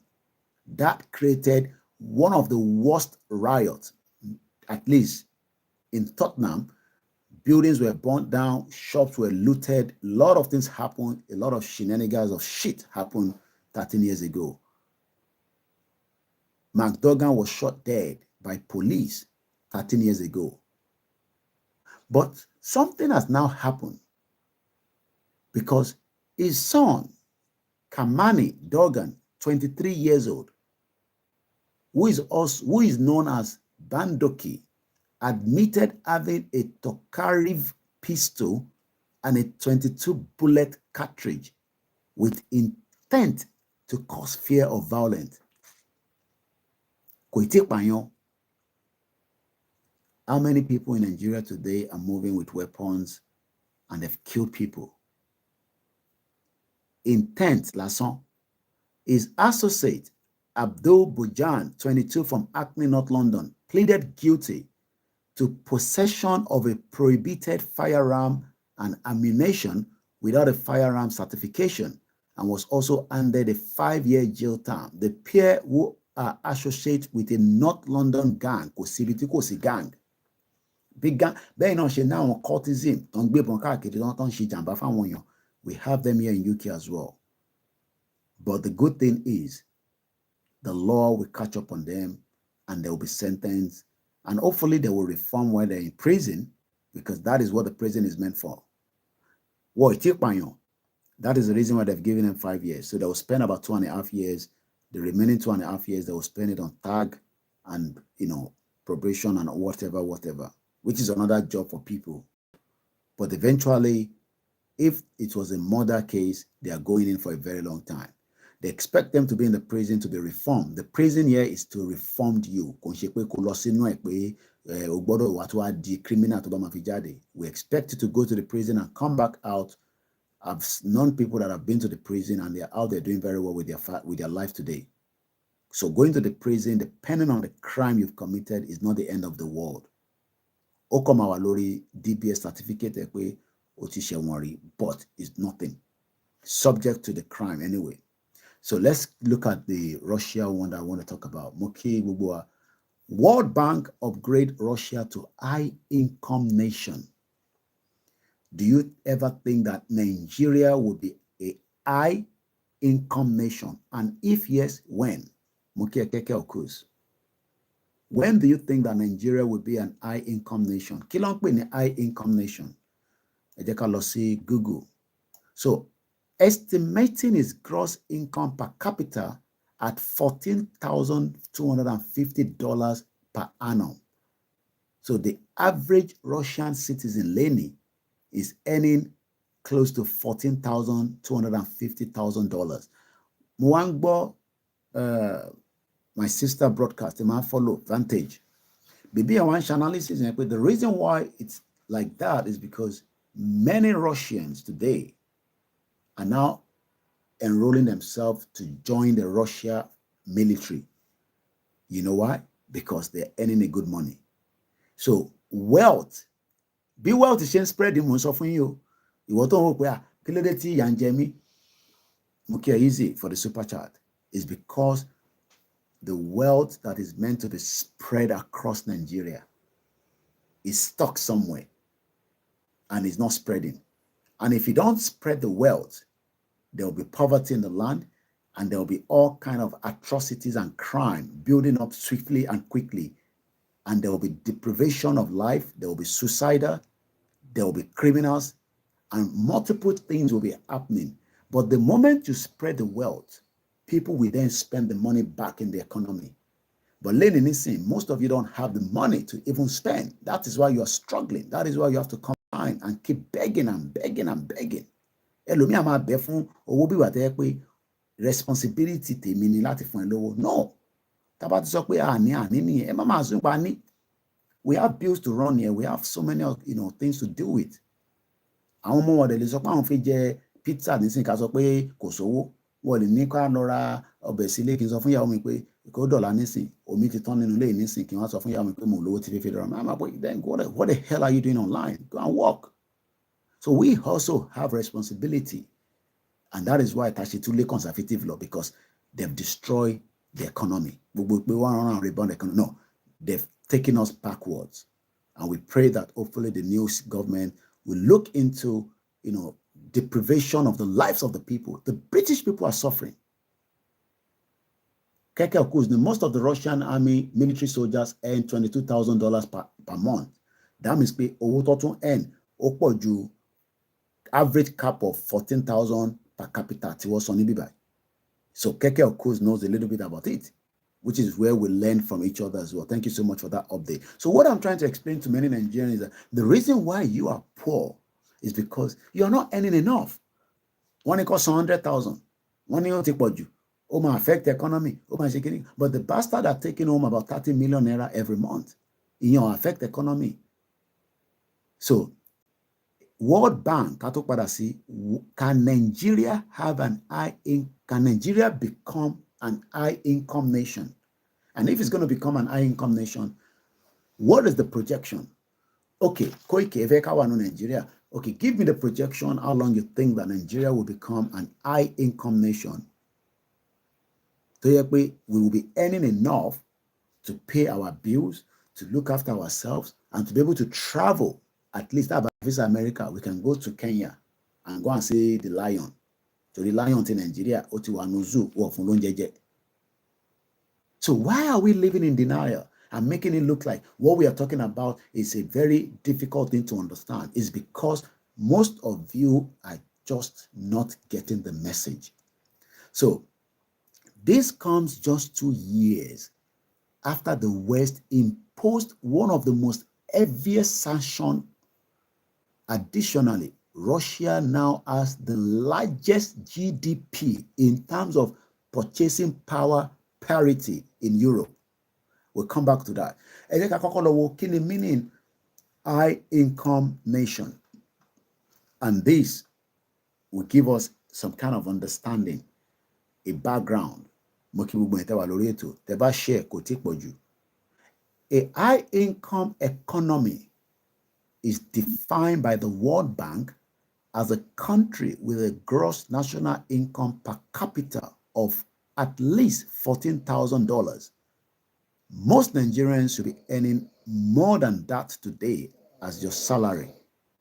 But the reason why you are not earning such is because they want to keep everybody in the abject poverty and continue to strangle us and strangle us. Then when you die, they say you will go to heaven. I don't know how true that is, because I think they need to lot of that was of one way, but the fact is that you cannot live in a country like where you are today, and you cannot earn up. Most of you cannot even. The reason why Nigerians are classified as poor people, you need at least about $2 a day. And $2 a day, eloni dollar leni, katemulosi 3,000. Multiply 3,000 by 7, then multiply by 30 days, mulosi 12 days. And you must have 3,000 naira on a daily basis. To batini 3,000 naira on a day, ko nse pe ko ni 20,000 leni, ko dollar ko ma ni 3,000 no. You must have 3,000 every blessed day for 12 years in calendar. Tó o bá ti ní, you are part of those in abject poverty. And all these is a deliberate act. Because with a country that has vast amount of resources, the question then is, what are they doing with our gas? What are they doing with our mineral resources? Who is making the money? Who is fooling who? What is your intention to keep Nigeria? Because you want to keep a country that doesn't value your life. You're wasting your time. If you like, pray that you get a good leader. None of them will be a good leader because they are blood-sucking monsters. So, let's go further. Which country has high income? Now, let's look at the high income countries. Number 1, Luxembourg. GDP is $143,000 per capita. Now, ẹ jẹ́ ká lọ wo ìlú wo ló ń pè ní Luxembourg. Kí ló ń ṣe, báwo làwọn ṣe ṣe tiwọn tó rí bẹ́ẹ̀. Luxembourg is a small European country. Tó bá tẹ̀ mọ́ kankan tó bá ní small, nǹkan tó kéré jù, òun ló kéré jù ní Europe. Ní gbogbo Europe, ní Europe tó ń wò yẹn, Africa làwa wà, continent tiwa, 7 náà ni wọ́n, Asia wà, but ọ̀dọ̀ tiwa, ibẹ̀ lọ ní apos irọ́ ni. Àwa la ní gbogbo ọrọ̀ ajé àgbáyé, but wọ́n gbẹ́sẹ̀ lé lọ bèrè lọ́wọ́ Belgium. Belgium dìídì kó gbogbo Congo, ó kó sí ọ̀dọ̀ tiẹ̀, ó wọ kó sọ́dọ̀ tiẹ̀. Àwọn rò pé àwọn smart, wọ́n ṣe election lánàá nísìn, by 5 a.m. result ti jáde, a gbọ́ pé wọ́n ti gun nígò, a gbọ́ pé wọ́n ti pa. But they are telling us that káwa wà nínú ìlú táwọn create fún wa.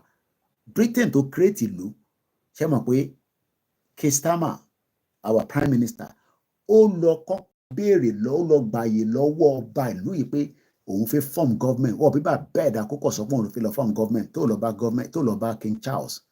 So àwọn keep the monarchy system. In tó jẹ́ kí ibi tí Ọọ̀ni of Ifẹ̀ wà nìyẹn, mo ṣí fìlà fún orí adé. Ibi tí Ọọ̀ni láti fi wà nìyẹn. But wọ́n bà monarchy system tiwa jẹ́. Wọ́n gbé Mugun lé àwa lọ́wọ́.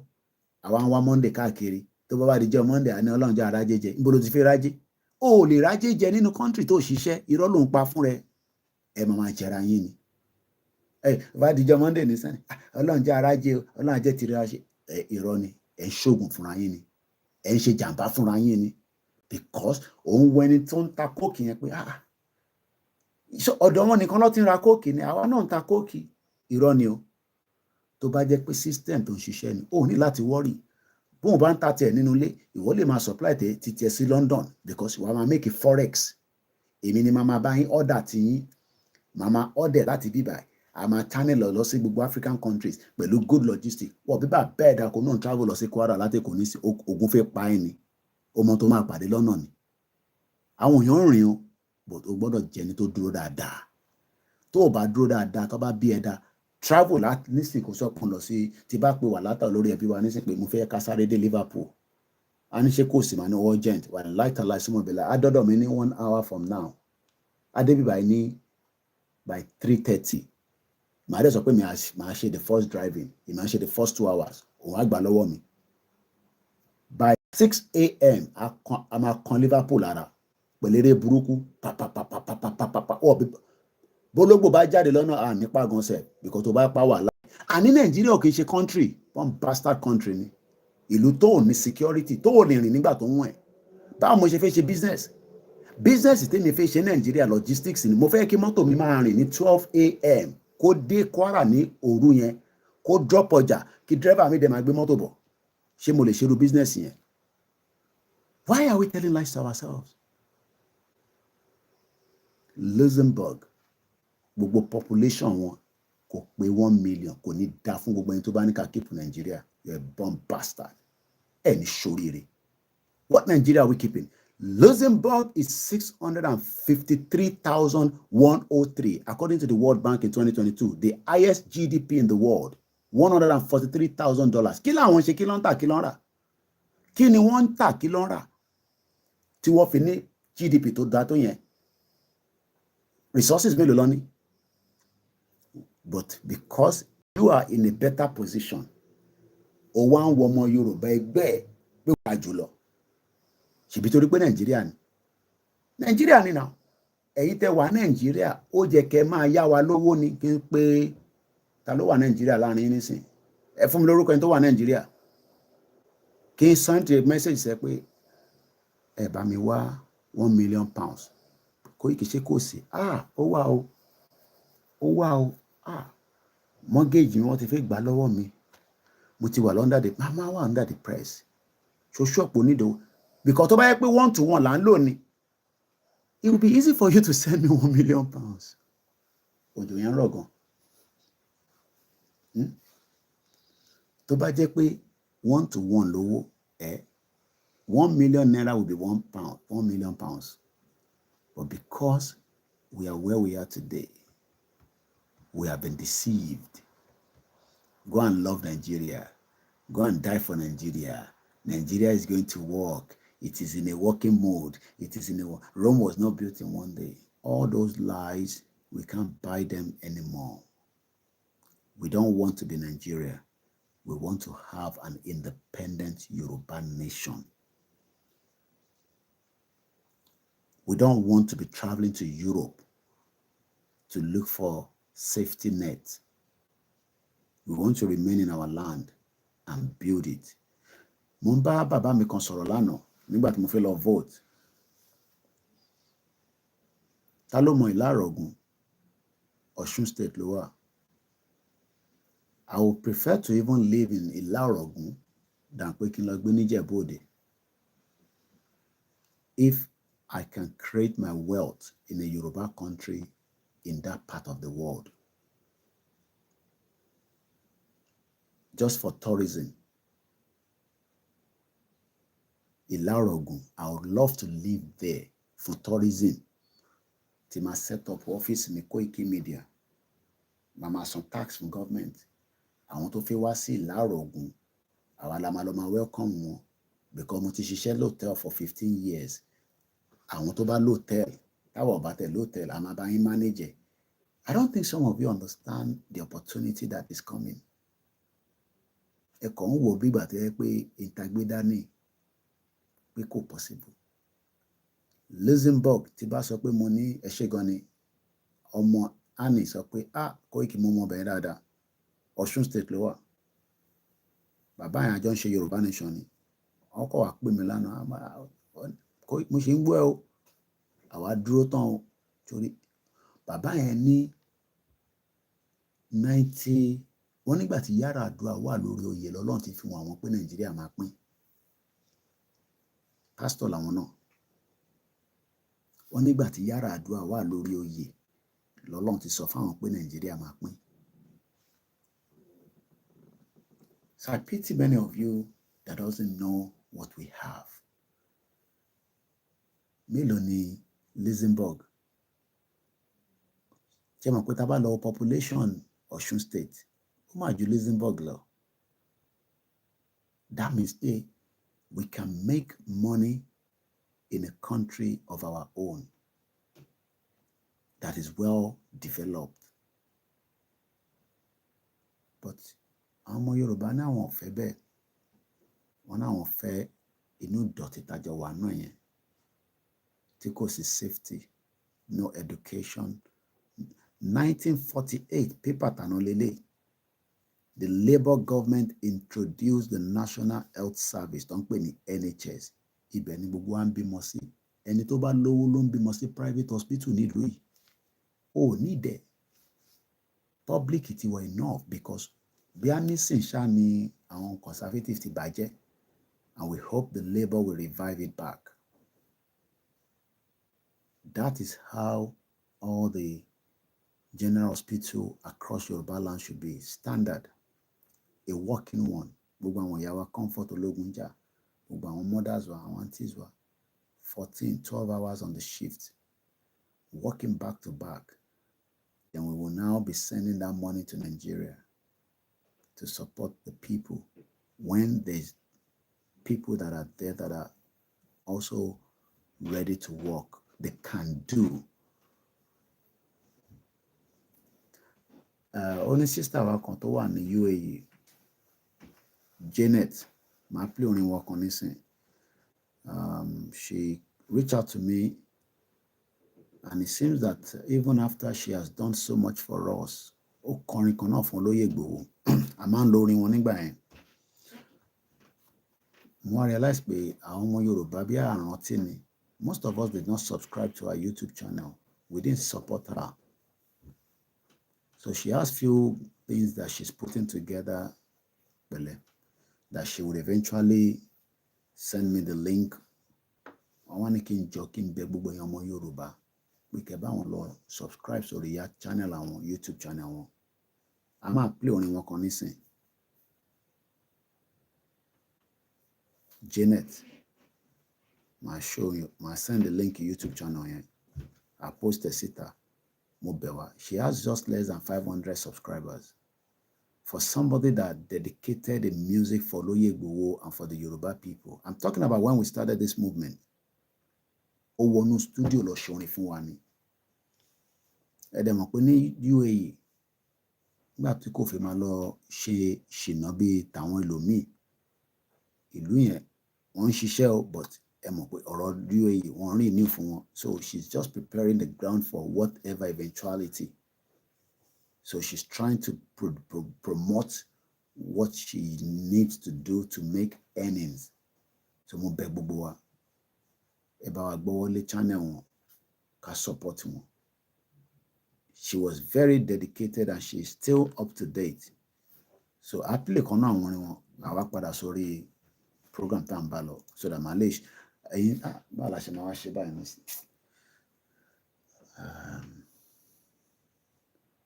Ẹ jẹ́ wo bí àwọn lè lo fóònù kan nínú kan náà fóònù nígbà. Àwọn platform tá fi ń ṣe program yẹn.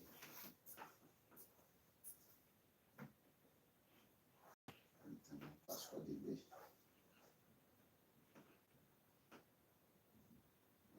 Nígbà jẹ́ ń bèrè password àwọn ọmọ yìí. If not, I'm manage. All right, let's do this one. Ẹ jẹ́ ń lọ lórí TV mi. A lọ wo lórí TV. Because tí bá play lórí laptop, àwọn kan ní gbọ́, àwọn kan máa gbọ́. Sister Janet lórúkọ wọn. Janet Arabani. The music was very powerful that she did for Olóyè Ìgbòho nígbà yẹn. So I'm a nísìn, tá bá ti ń play, I'll share a link here that will come back to the program. We've done 1 hour 33 minutes. We'll see how much time I can do before we call it a night. Mo kí gbogbo alẹ́ nǹkan sí pé àkójọpọ̀ àkó weekend. Bon.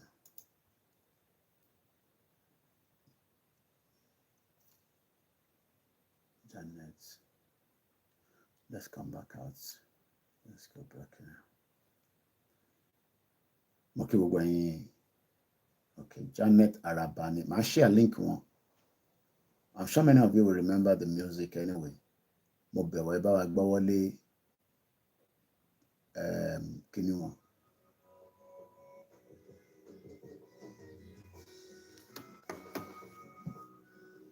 So we're going to share the link while the music is playing.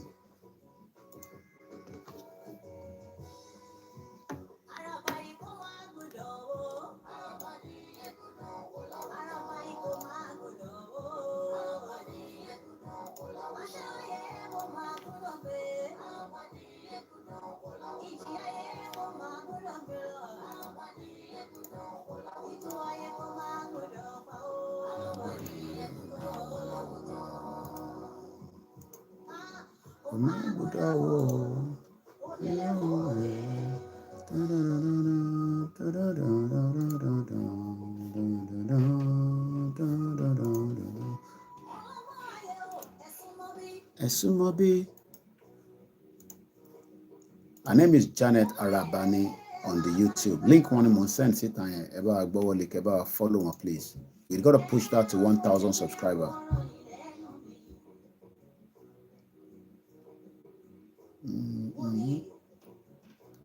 Ìlú wa gbẹ̀mí Ìgbòho orin ó débẹ̀. Tó bá dọ̀la màá show video yẹn lọ́la properly. Wàá fi pa sílé, ipa gbowó sílé.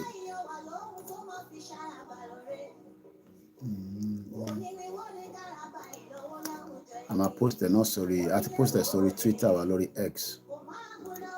Ẹ bá wa lọ gbọ́wọ́ lé link wọn yẹn kẹ́ follow ẹ̀ please. Bó ṣe ń pa wá, ṣó dá bó ṣe ń pa wá. 2 years ago orin yẹn ti ń pé 3 years nísìn. Ó wọnú studio lọ́kọ́ fún wa ni. Ṣó wá da kádé yẹmọ kó jáwọ́.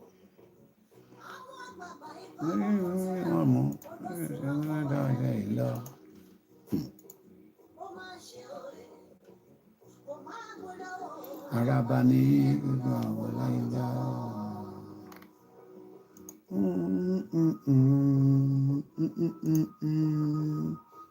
After this, we continue the program.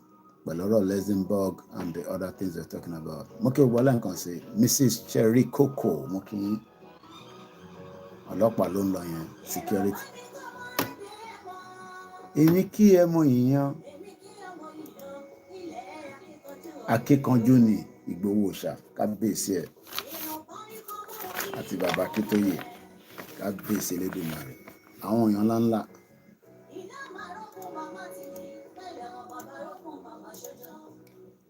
Tó bá níwọ̀ gbìyànjú ìwọ náà wá ṣe tó ń ṣe lọ́wọ́lọ́wọ́. Bẹ́ẹ̀ ni.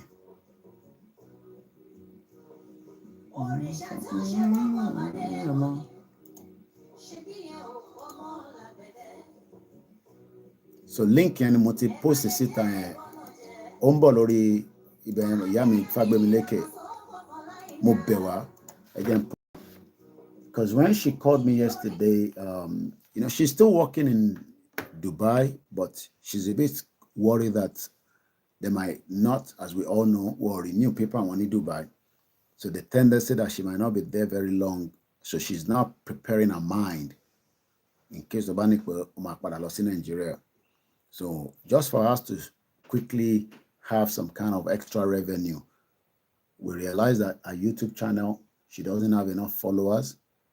So I said to her, I will try to make sure that we push it on our platform on her behalf, which is what I'm doing tonight. And I'll do that as much as I can remember. So mo bewa, gbogbo tó bá gbọ́ program débi báyìí, níbi tá sọ̀rọ̀ dé, ẹ bá wa lọ sí YouTube channel yẹn. Orúkọ YouTube channel yẹn náà ni Janet Voices Adekola tí a mọ̀ sí Arabani. They call Janet Arabani. I'll share the name. Bó ṣe wà lórí channel wọn. Ashako. Mr. Samuel Natalie Ekaro. Only God Almighty will bless you and your family for the great work you are doing. Allah ni ká dúpẹ́ fún sa. Mr. Okay Kayode Mokin. So orúkọ sister wa náà ni mo ti post yẹn mo bẹ̀ wá. Let us go and support her. At least, you know, she did this for Olóyè Igboho. Very loyal. Ó wọnú studio lọ́kọ́ ni. Ẹ ká continue.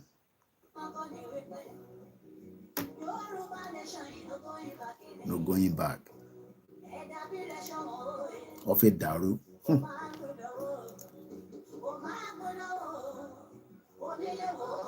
Orin mẹ́ta lọ́kọ ló ṣe fún wa nígbà yẹn.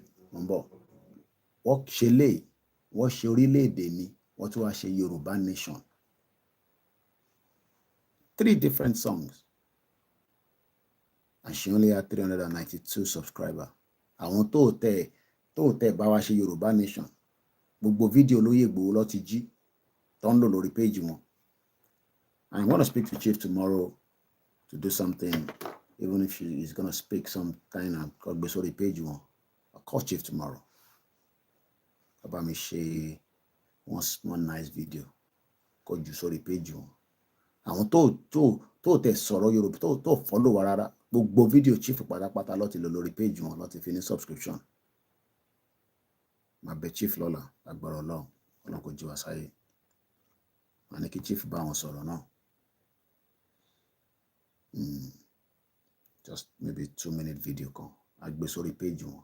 Ìyẹn mú traffic yẹn wá. jẹ́ ká gbọ́ ìtókù. Yẹ ká ronú nísìn, ká get the shit out of Nigeria, ká get out as quickly as possible. Ọ̀dàlẹ̀ yìí náà ni àwọn kan fẹ́ fà sílẹ̀, àwọn ibi tó ń kọ́ ní àwọn ibi tó ń kó wa lọ, àwọn ibi tó ń kó yín lọ. Ẹ̀yin náà ẹ̀bẹ̀ lẹ́pọ̀n méjì ni, ẹ̀yin náà lọ ṣe tí Ìgbòho ṣe náà àti bàbá Akíntóyè. Ẹni àmọ́ máa share gbogbo link wọn yẹn, mo ti share the first one, the second one mo share lọ. Ẹ tó bá ní ọmọ ibi tó ń kó yín lọ, ẹ̀yin náà ṣe tí yín náà, ọmọ ibi tó ń kó yín lọ.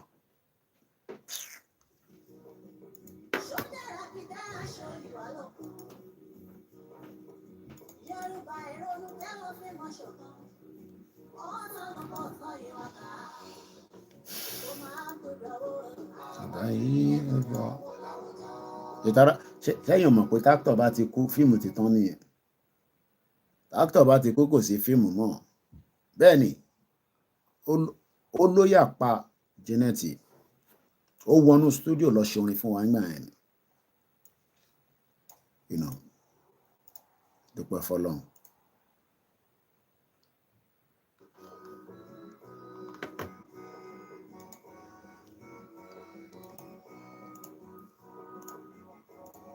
So gbogbo link wọn ni mò ń post yẹn, orin mẹ́tẹ̀ẹ̀ta yẹn, so ẹ bá wa gbọ́wọ́ lè mú bẹ̀ wá ní àṣàkọ rárá o, àṣàkọ àtọ́.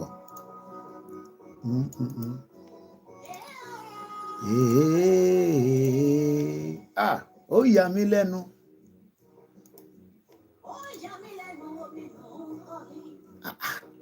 À ń béèrè Yorùbá ní àwọn kan tó ń dá wa padà sẹ́yìn. Àtẹ̀dúpẹ́ pé àwọn àgbààgbà ti ń sọ̀rọ̀ díẹ̀díẹ̀. Nígbà yẹn àwọn àgbààgbà yẹn ò sọ̀rọ̀, ó dákẹ́. Kábíyèsí Elédùmarè.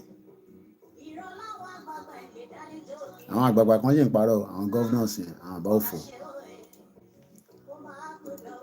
Alábà ní gbogbo ọ̀wọ́ láì gbọ́.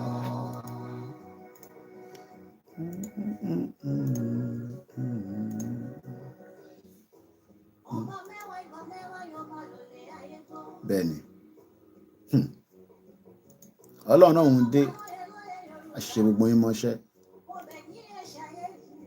Tó bá di 2 o'clock a parí program yìí, ká lè lọ sùn, ká lè ní strength lọ́la láyé ọ̀rọ̀ náà. Kò ní ní báyẹn ní orí ìbàlẹ̀.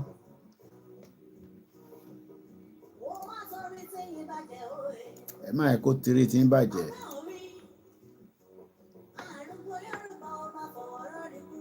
Kábíyèsí Elédùmarè.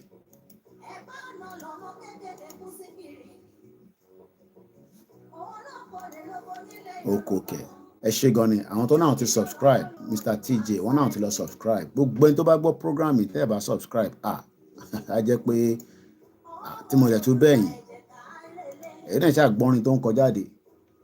Ṣé orin kan a máa ń play nígbà kan, àkọ́ tó play mọ́ ni.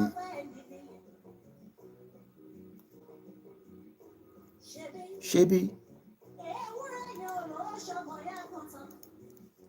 àgùntàn gan sọ pé ṣebí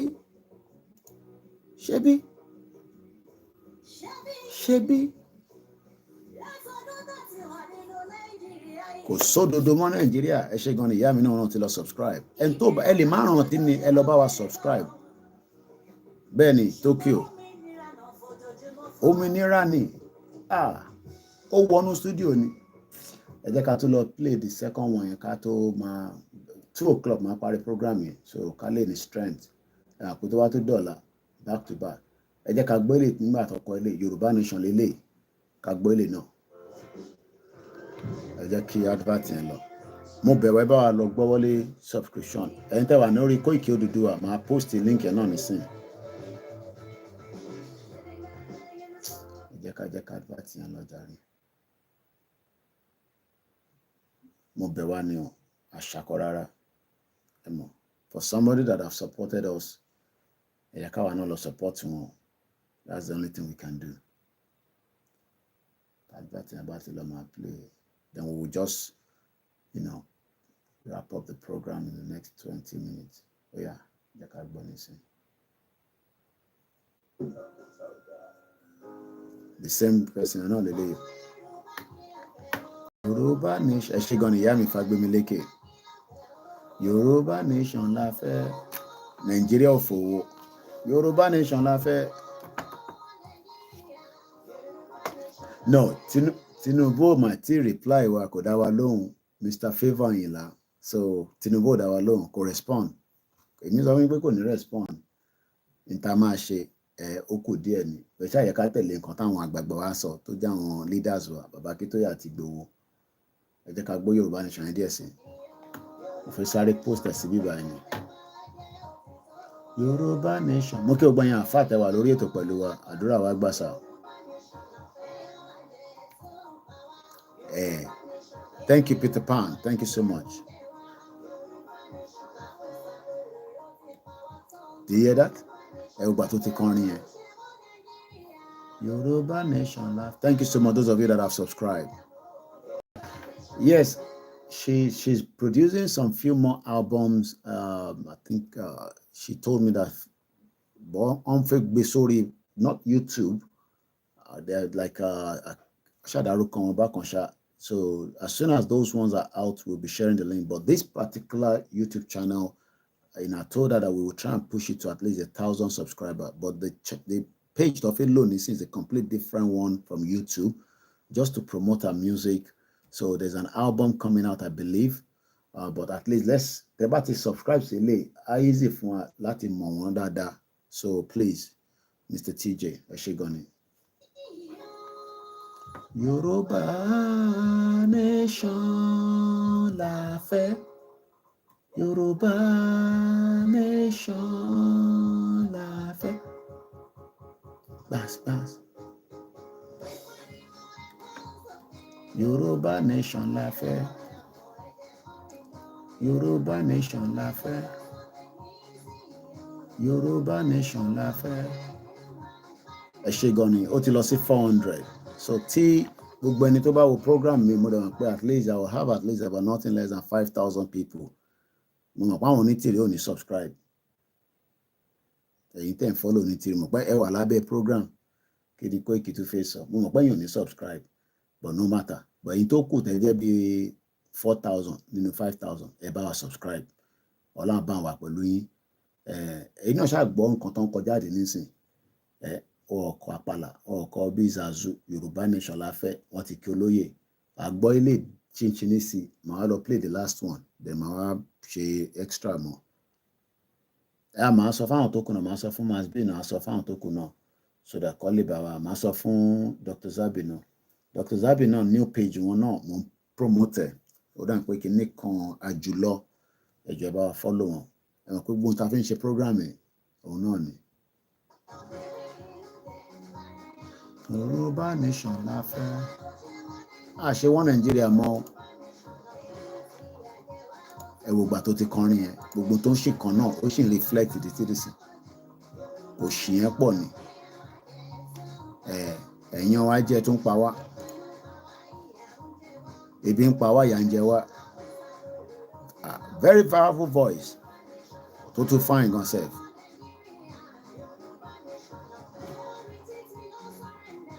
No retreat, no surrender.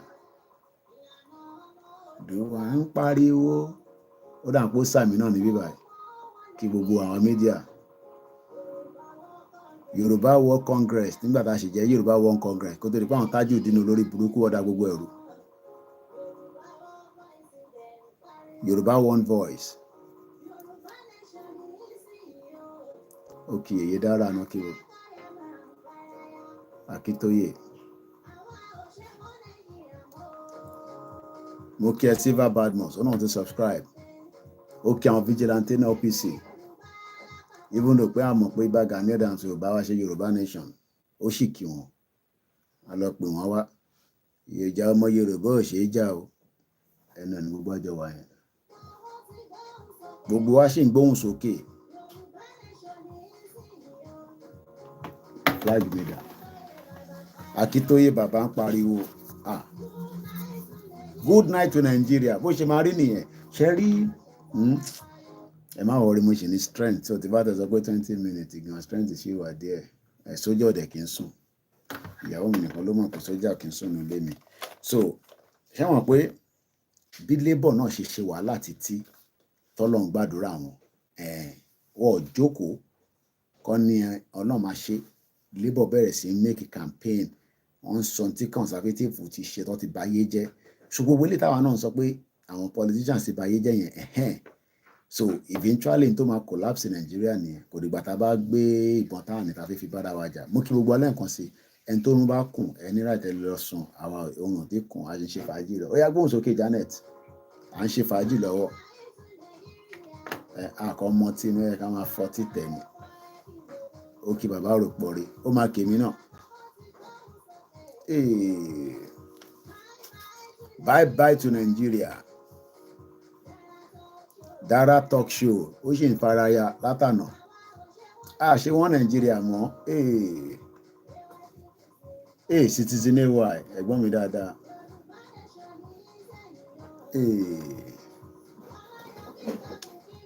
Ọláyọmí àfi Koikimedia náà àti gbóhùn sókè good night to Nigeria good night to rédèrèdè bàbá lẹ́kìtì bàbá dáadáa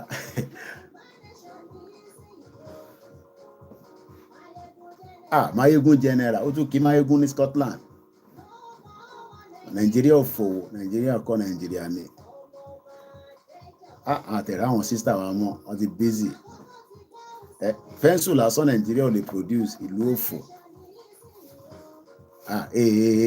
Mr. Favour ilé ìdájọ́ she's pretty àwọn gbogbo àwọn obìnrin yẹn ọmọ Yorùbá ló pretty Alabi Samuel mo kí ẹ wọ́n ní we are coming out very soon bẹ́ẹ̀ ni just like bá ṣe lé conservative lọ yes she's a very pretty woman very very pretty woman I was able to sort out a few things yesterday but my bá chief sọ̀rọ̀ lọ́la lágbọ̀rọ̀ lọ́hùn màá ní kọ́ bá mi endorse ẹ lọ subscribe tólóyè bá dẹ̀ ti fún un lẹ́ẹ̀bá àwọn ẹ̀ máa tẹ̀lé ni Ìgbòho òòṣà irúmọlẹ̀ tó ń jẹ́ tántán irúmọlẹ̀ the number one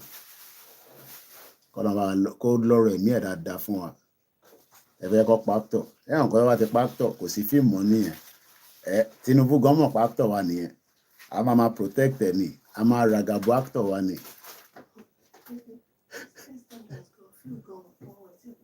ṣe ń gbọ́ wọ́n ní standards wọ́n ní feel wọ́n ná party eastenders ìyàwó mi ní pé eastenders bọ̀bọ̀ kan wà ń bẹ wọ́n pè ní feel eastenders yẹn kéré ọlọ́run mọ́tò tó ti bẹ̀rẹ̀ actor lè gbá ẹ bá ti pa actor fíìmù ti tán nìyẹn wọ́n ní people are listening and taking all discussions seriously okay yes she's a very pretty woman so ká lọ gbọ́ the last one ká torí ilé táwọn èèyàn ti tún mú lọ sẹ́bù mímí Mr. Favour ìgbà lẹ́ máa béèrè nọ́mbà lọ́wọ́ mi nísìnyàn lẹ́ máa béèrè nọ́mbà sísítà mi lọ́wọ́ mi ní fún anybody nọ́mbà o kẹ́ máa pè wọ́n lẹ́yìn kẹ́ máa lọ máa disturb wọn. ṣé ẹ kó rí bẹ̀ ṣì wà live kábíyèsí Elédùmarè back to back ẹ jẹ́ ká lọ gbọ́ the last one orílẹ̀-èdè mi ni the last one ẹ jẹ́ ká gbọ́ the last one yẹn náà the last one yẹn náà dùn gan ẹ ká jẹ́ ká advert yẹn lọ so adúpẹ́ lọ́wọ́ gbogbo èèyàn wa lẹ́ẹ̀kan sí pé a sì máa ṣe one or two okay advert yẹn ti tán ẹ jẹ́ ká gbọ́ ilé náà díẹ̀ sí ilé náà dùn mọ́ àlòjó lélẹ̀ ọ̀yà àlòjó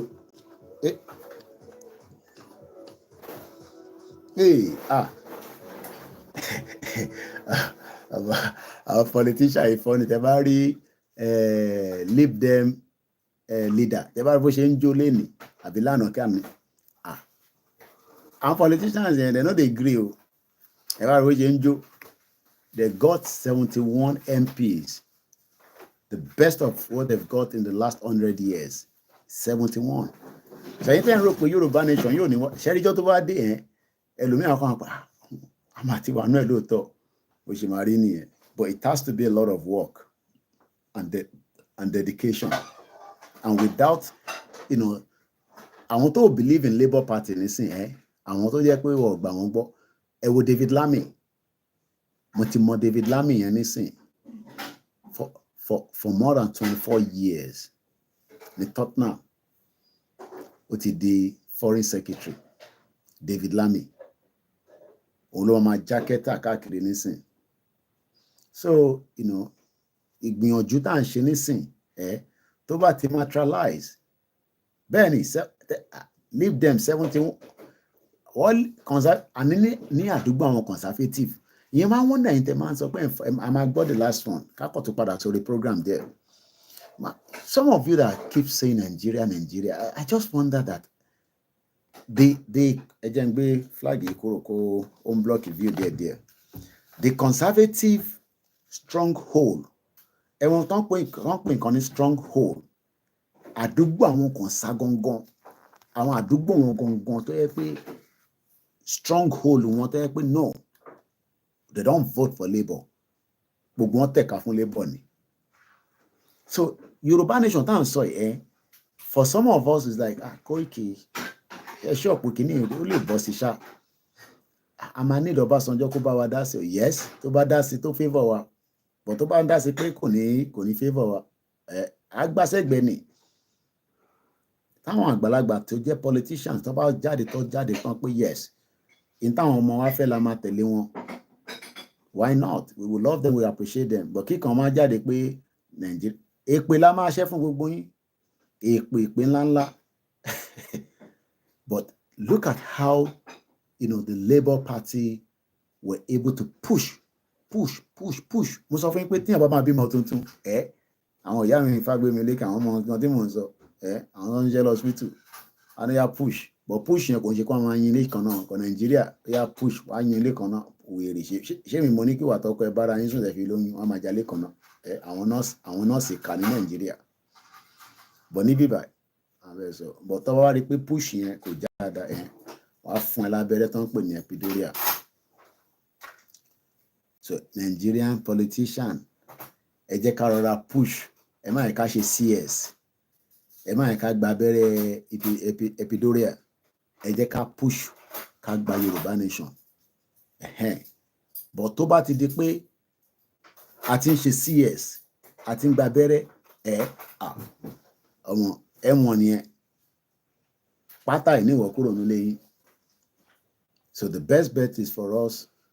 Mr. Labino ni, she's so a beautiful woman. Mr. Oh yeah, she's very beautiful. Ẹlòmíì ò tẹ̀ gbọ́ rí pé a play orin. These were first set of music akọ́kọ́ ń gbọ́ nígbà tá a bẹ̀rẹ̀ Yorùbá nation. And we're grateful that she's still doing very well. But about push the platform wọn. So ẹ jẹ́ ká kọ́ gbọ́n ní wọn the last verse díẹ̀ sí ká wá máa lọ ní program.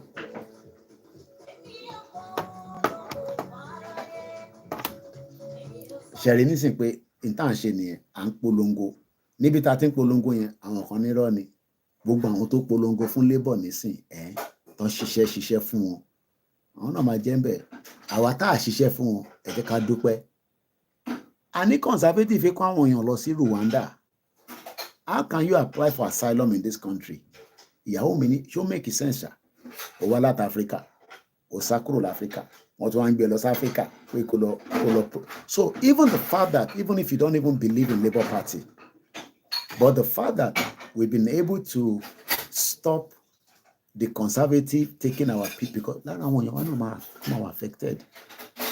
Gbogbo àná làláwọn tó ṣì ń sort ìwé wọn out kọ́ ló bá wa yanjú gbogbo àwa tí a ṣì ń wáwé l'Amẹ́ríkà, ní Canada, ní gbogbo ibi tá a bá wà.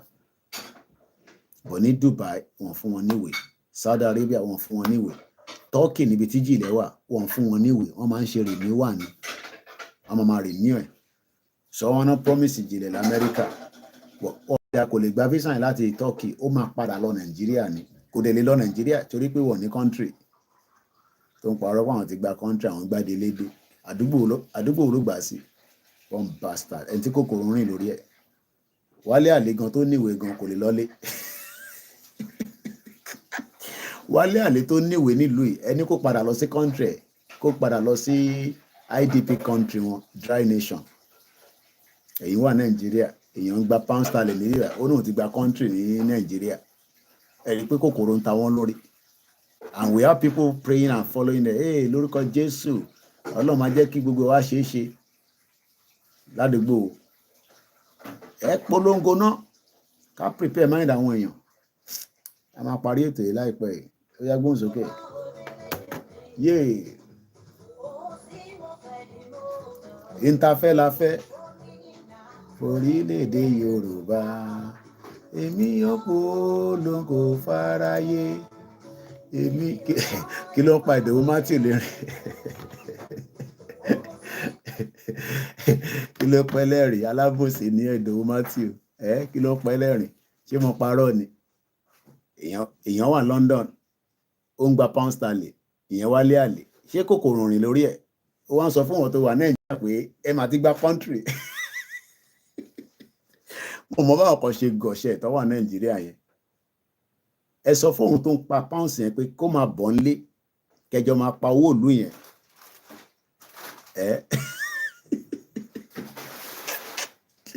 Instagram yẹn ti tán jẹ́ a máa tẹ̀ dúpẹ́ pọ́lá yọ Instagram ó máa ti balance ó máa fún wa ní long time nísìnyí kò tẹ̀ kú bí ti tẹ́lẹ̀ mọ́ ọ̀rọ̀ ìyá mi fẹ́ Davis ẹ wà lórí program pẹ̀lú mi àbí ẹ bá ń dá sọ̀rọ̀ yìí ni Wálé Àlè náà ti gba ẹ̀yẹ ká ṣẹ̀fẹ̀ díẹ̀ orun kúkú ti kùn mí orun wá dẹ̀ ń kùn mí máa pa program mi mo dẹ̀ lè sùn sórí show yìí sójà ọ̀dẹ̀ kì í sùn Ọlọ́run ìyàwó mi mọ̀ ìyá mi fẹ́ David I have downloaded her since 2 years ago when you were constantly playing her music on YouTube.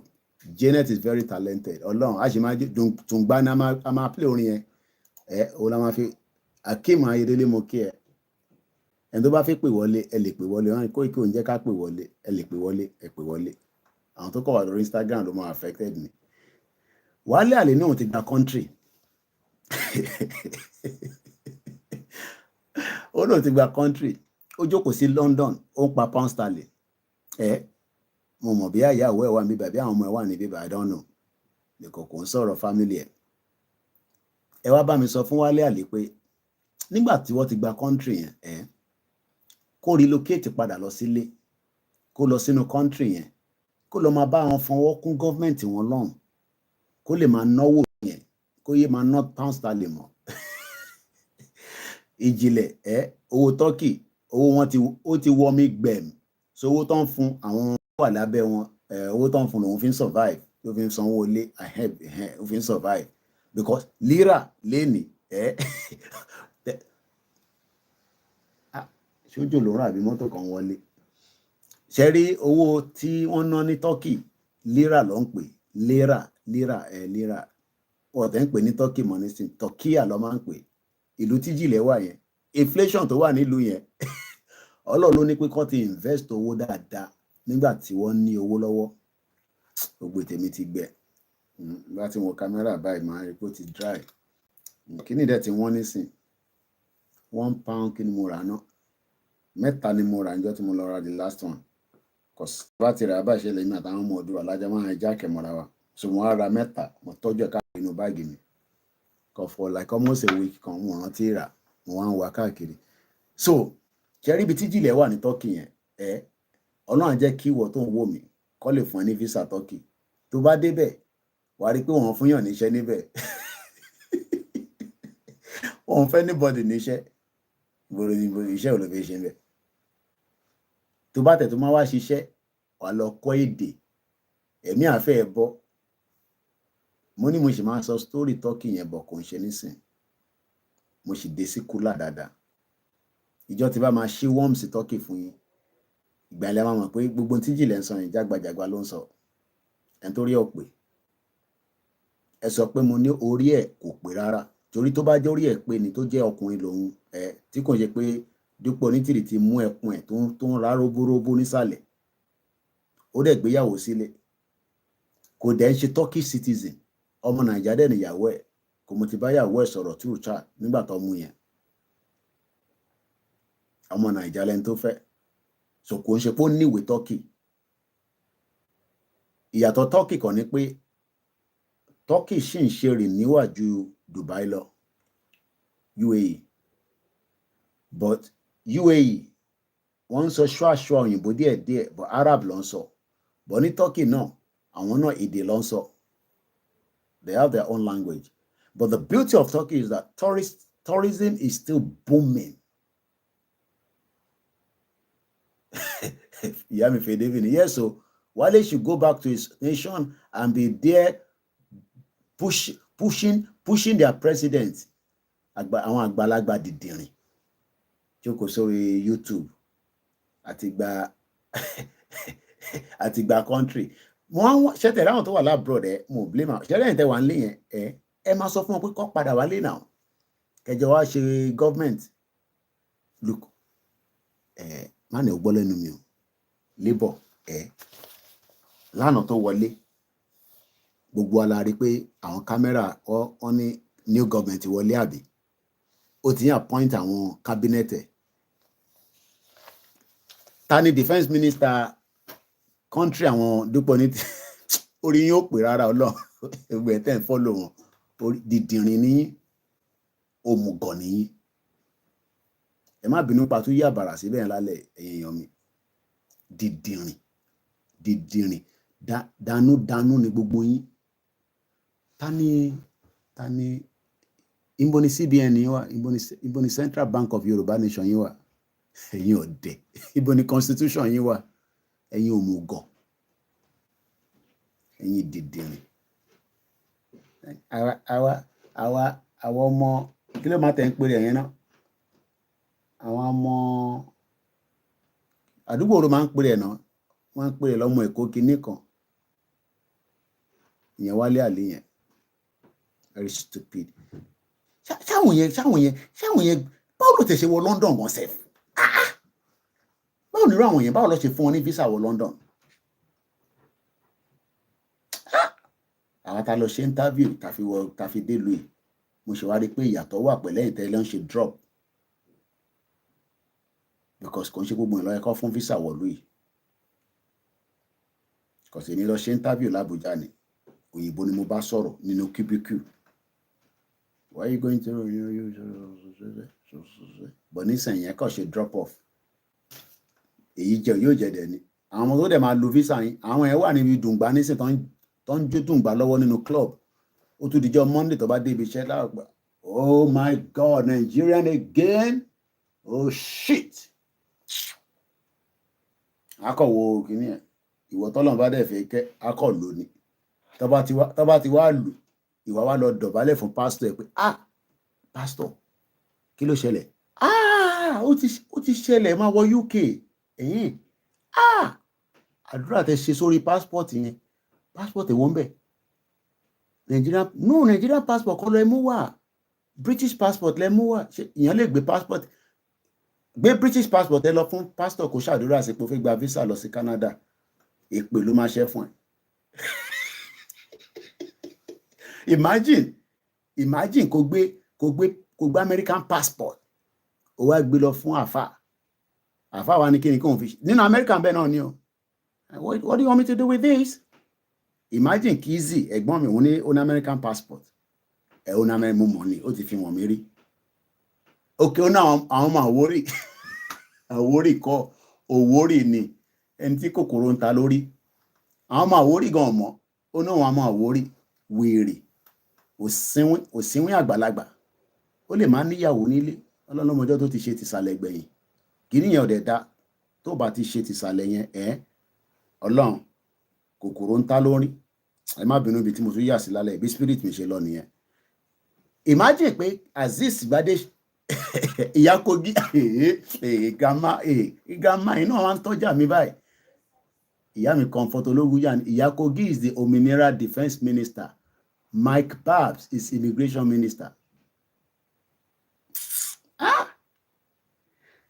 how did we get to all this how are you grandma ìyá mi Comfort Ológunjà I thought we say we are intelligent people. We are intelligent people, then we got to where things were cooked together. Ẹ kà mú ni kúrò lọ́dọ̀ wọn. Bọ̀ká tó parí easy tó bá dàárọ̀ la jọ no ẹ̀yin táìmù lẹ́wà ní South America 1 2 3 4 5 ẹ wà níbi aago 9 ǹbá ní kẹ́ bá mi lọ drop passport yín sọ́dọ̀ àfáà yẹn lọ́la àbí lálẹ́ ìbọn àfáà ti sùn l'Amẹ́ríkà àfáà máa ń sùn náà tó níbi tó máa lọ láàárọ̀ ọ̀la tó máa lọ ṣiṣẹ́ kò ní sùn ó máa kí àṣù bàbà ó gbọ́dọ̀ sùn tó bá dọ̀la ẹ lọ mú passport yín fún àfáà pé kó jọ kó bá yín ṣàdúrà lé lórí pé ẹ fẹ́ wá sí UK pẹ̀lú American passport. That is what Nigeria has done to us. nígbà kan rí gbogbo àwọn grandma àwọn àǹtí mi David àwọn tí mo mọ̀ dáadáa tẹ́ pé ó ti bá mi sọ̀rọ̀ lẹ́yìn ẹnu ọ̀nà ló ti máa ń lo Nigerian passport wa. Nàìjíríà wọ́n mọ̀ pé kówó dé, wọ́n mọ̀ pé owó ti dé, òyìnbó mọ̀ pé Nàìjíríà tó bá dé kò ń ṣe fraud ló wá ṣe, wọ́n mọ̀ pé economy yìí boom ẹ̀ ń wá bí tẹ́ ti fẹ́ náwó, ẹ fi wá ra champagne, ẹ fi wá ra aṣọ, ẹ fi wá ra this, ẹ fi wá ra lace ní gbogbo Liverpool street yẹn lace ló máa ń rà níjọ́ náà lọ́hùn gbogbo àwọn ìyá yìí. Ìgbà yẹn tó bá dé náírà wọ́n ní London Victoria wàá fún wọn ní náírà wàá fún ẹ ní pounds. Tó bá ti dé nísìnyẹn ìwọ tó ṣe ń dé mú náírà sí Heathrow airport kò ní o fẹ́ ṣe ní Bureau de change níbẹ̀. Ṣé lọ́mọ máa wò pé owó ìlú wo lélẹ̀? And this is why we are saying to our people that Nigeria has done, yes, it was working at some point, but we didn't realize that working here ó ní agenda nínú. So ẹ jẹ́ ká padà sórí program ká fi ìyàwó Janet sílẹ̀ máa play orin yẹn towards the end because mo fẹ́ padà sórí nǹkan tí mo ń sọ̀rọ̀ lẹ́ẹ̀kan kó tó di pé we were talking about Luxembourg or Luxembourg is a country that their government is monarchy, democracy, grand duchy, and the unitary state. The population is 653,000. But amba kokonlo la fi de Luxembourg. We were looking at the high income nation. Ṣé rántí pé ibẹ̀ la sọ̀rọ̀ délé nǹkan. Ẹ jẹ́ n gbé flag ìṣẹ́gbẹ̀ díẹ̀.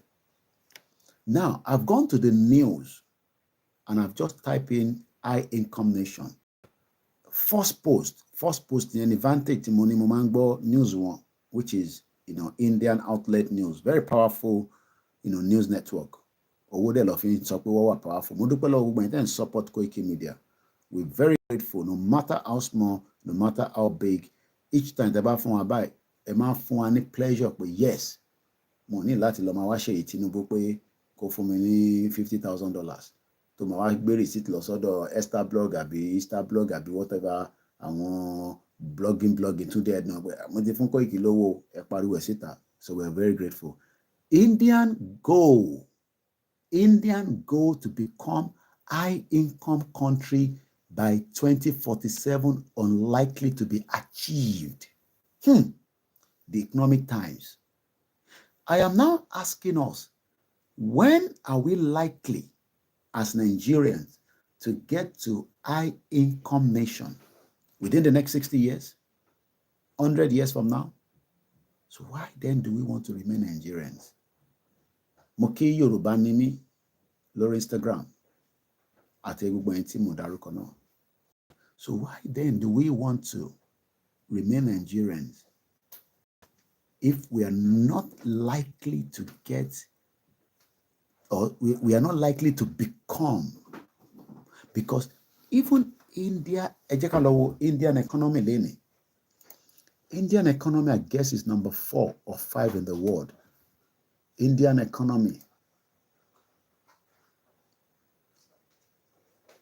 The GDP growth is 7.2% annually. Their gross domestic product is 3.4 trillion as of 2022.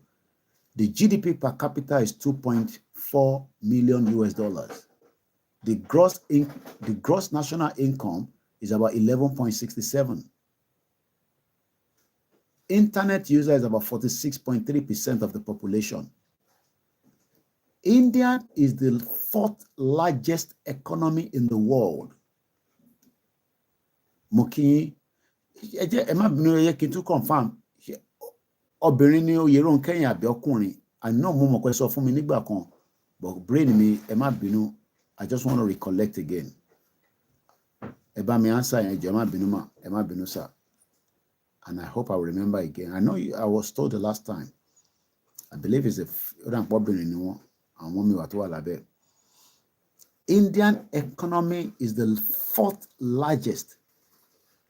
That is where Nigeria is meant to be. If truly Nigeria was meant to be a country that is meant for every one of us. But Nigeria was never one, and it can never be one.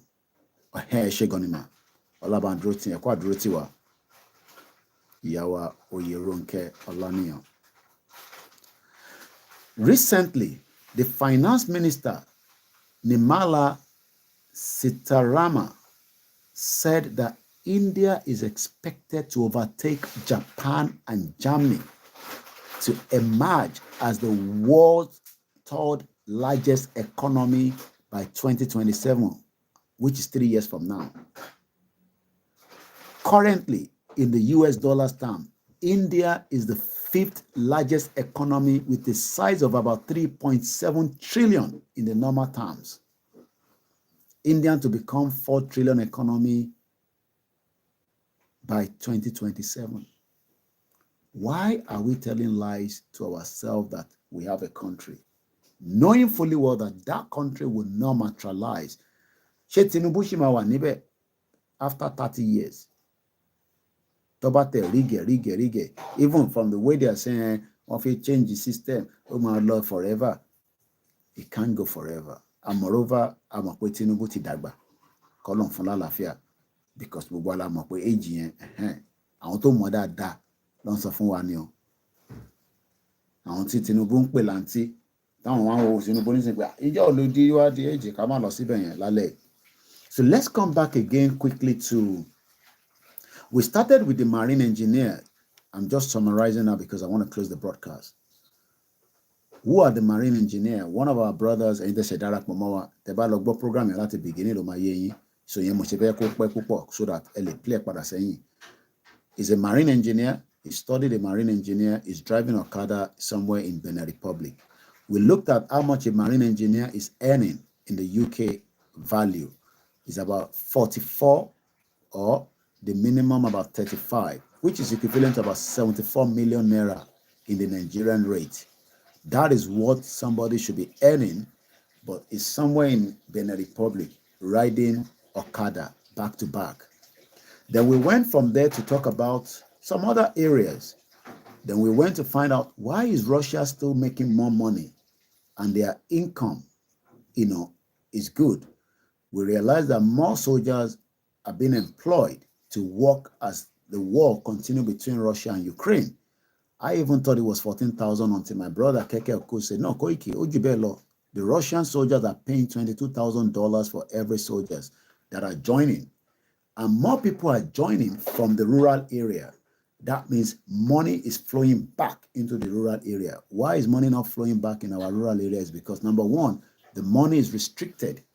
Nobody's giving the money out, and the money kò sí lọ́wọ́ mẹ̀kúnnù. Ìyẹn ni mẹ̀kúnnù ṣe ń pariwo ebi ń pa wá. Imagine if all the billions stolen goes back to the average Nigerians, especially those in the rural area, not even in the city. The economy will be booming and all that, including some other things as well.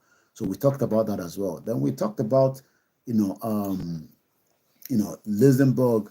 Then we went to talk. We looked at the Labour Party and said, look, I'm not here to, sell the party to you, but I'm talking about how the party worked very hard to prepare to push away the conservatives that have been there for 14 years. What do we do? Kí la máa ṣe to make sure that ọ̀rọ̀ Yorùbá nation kò ní sú wa, kò ní rẹ̀ wá, we can make that push until we get to our final destination. But Koiki ní Yorùbá nation máa wá sí ìmúṣẹ. Yes, but you got to remember that Nigeria has been running for a very long time. Britain prepared their mind. Kódà àwọn èèyàn ń dúró pé kó pé election ni. Mo rí irú ẹ̀ rí. And I told you that the English, àwọn òyìnbó tó jẹ́ kọ́ òyìnbó tó jẹ́ pé conservative ni gbogbo bàbá wọn, àwọn ìyá wọn vote fún látijọ́ tó ti bí wọn. Every one of them turned against the Conservative Party. So that shows something that the world is changing. Things will happen in Nigeria, whether miraculously, we believe that, but it has to be also hard work, which is what we are doing right now. It is not going to be coming very easy, but the more we push, the more one day the door will force to be open.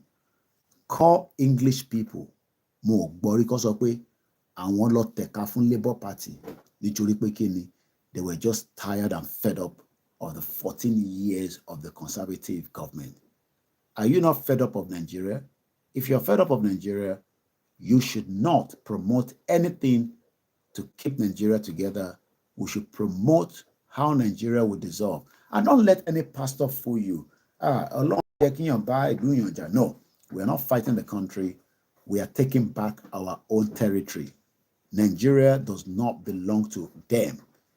Yoruba land belongs to every one of us. Nigeria was a name put together by the British under the governor administrator called Lugard. Lugard from eventually we are still being known as Nigeria. I believe because what the Westerners are telling you that Nigeria is the most powerful nation in Africa, blah, blah, blah, it does not bring any money to your pocket. You are as poor as the church rat. And on that note, that is how far I can go. Kakogbo, orílẹ̀-èdè mi fún 1 minute, then I close the broadcast.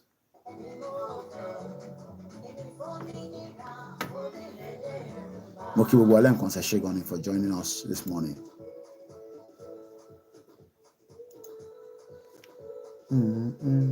A very good morning once again.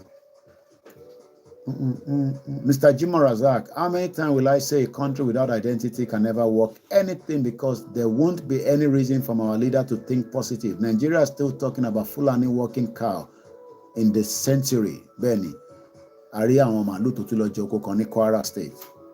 Moki Bubainti, a just silent listener as well. Deniwa Ade Oro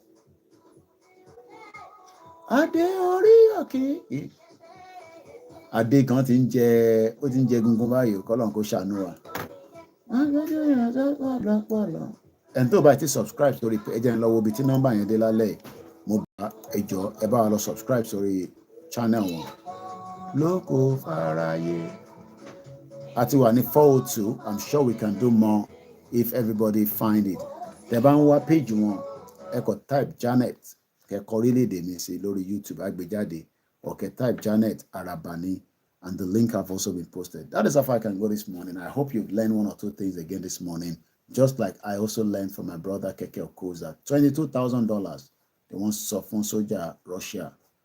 Gbogbo Nigerian soldiers will come back up to $30,000 equivalent lówó Nigeria.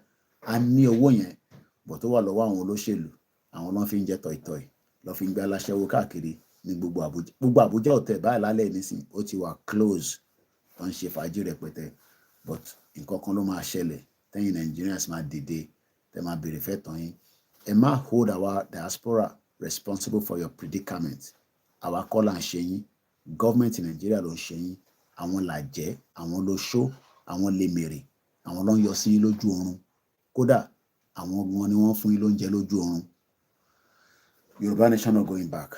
Iṣẹ́ wa fún lẹ́wà, orílẹ̀ yìí bí wá, kàgbéga, kàgbéga, kàgbéga fàlérí, ìgbàgbọ́ wà ní pé bàtí bẹ́rù làbọ̀ mọ́, ká ṣiṣẹ́, ká ṣiṣẹ́, ká ṣiṣẹ́, ká jọlá, ìṣọ̀kan wa tó òmìnira, ní kẹjẹ́ ká máa lépa, tẹ̀síwájú, fọ̀pọ̀ ire, àtòhun tó dára, ọmọ Oòduà dìde, bọ́ sípò ẹ̀tọ́ rẹ, ìwọ ni ìmọ́lẹ̀ ògo adúláwọ̀. Òjò ló ń rọ̀ mí, òjò alálùbáríkà ló ń rọ̀ látànà ni, á tù wá lára, gbogbo ẹ̀ tẹ́ wà nílé náà á tù yín lára o. And on that note, oorun ayọ̀ la máa sùn, ó dàárọ̀. Mo kí gbogbo nílẹ̀ nǹkan sí o, gbogbo wa pátápátá, àtẹnitá dárúkọ, àtẹnitá dárúkọ, gbogbo ni mo kí o. And all the Koikimedia team, we love you, we appreciate you for the good work you are doing on behalf of the Koikimedia. And all the rest of you as well. Have a great weekend. Bye for now.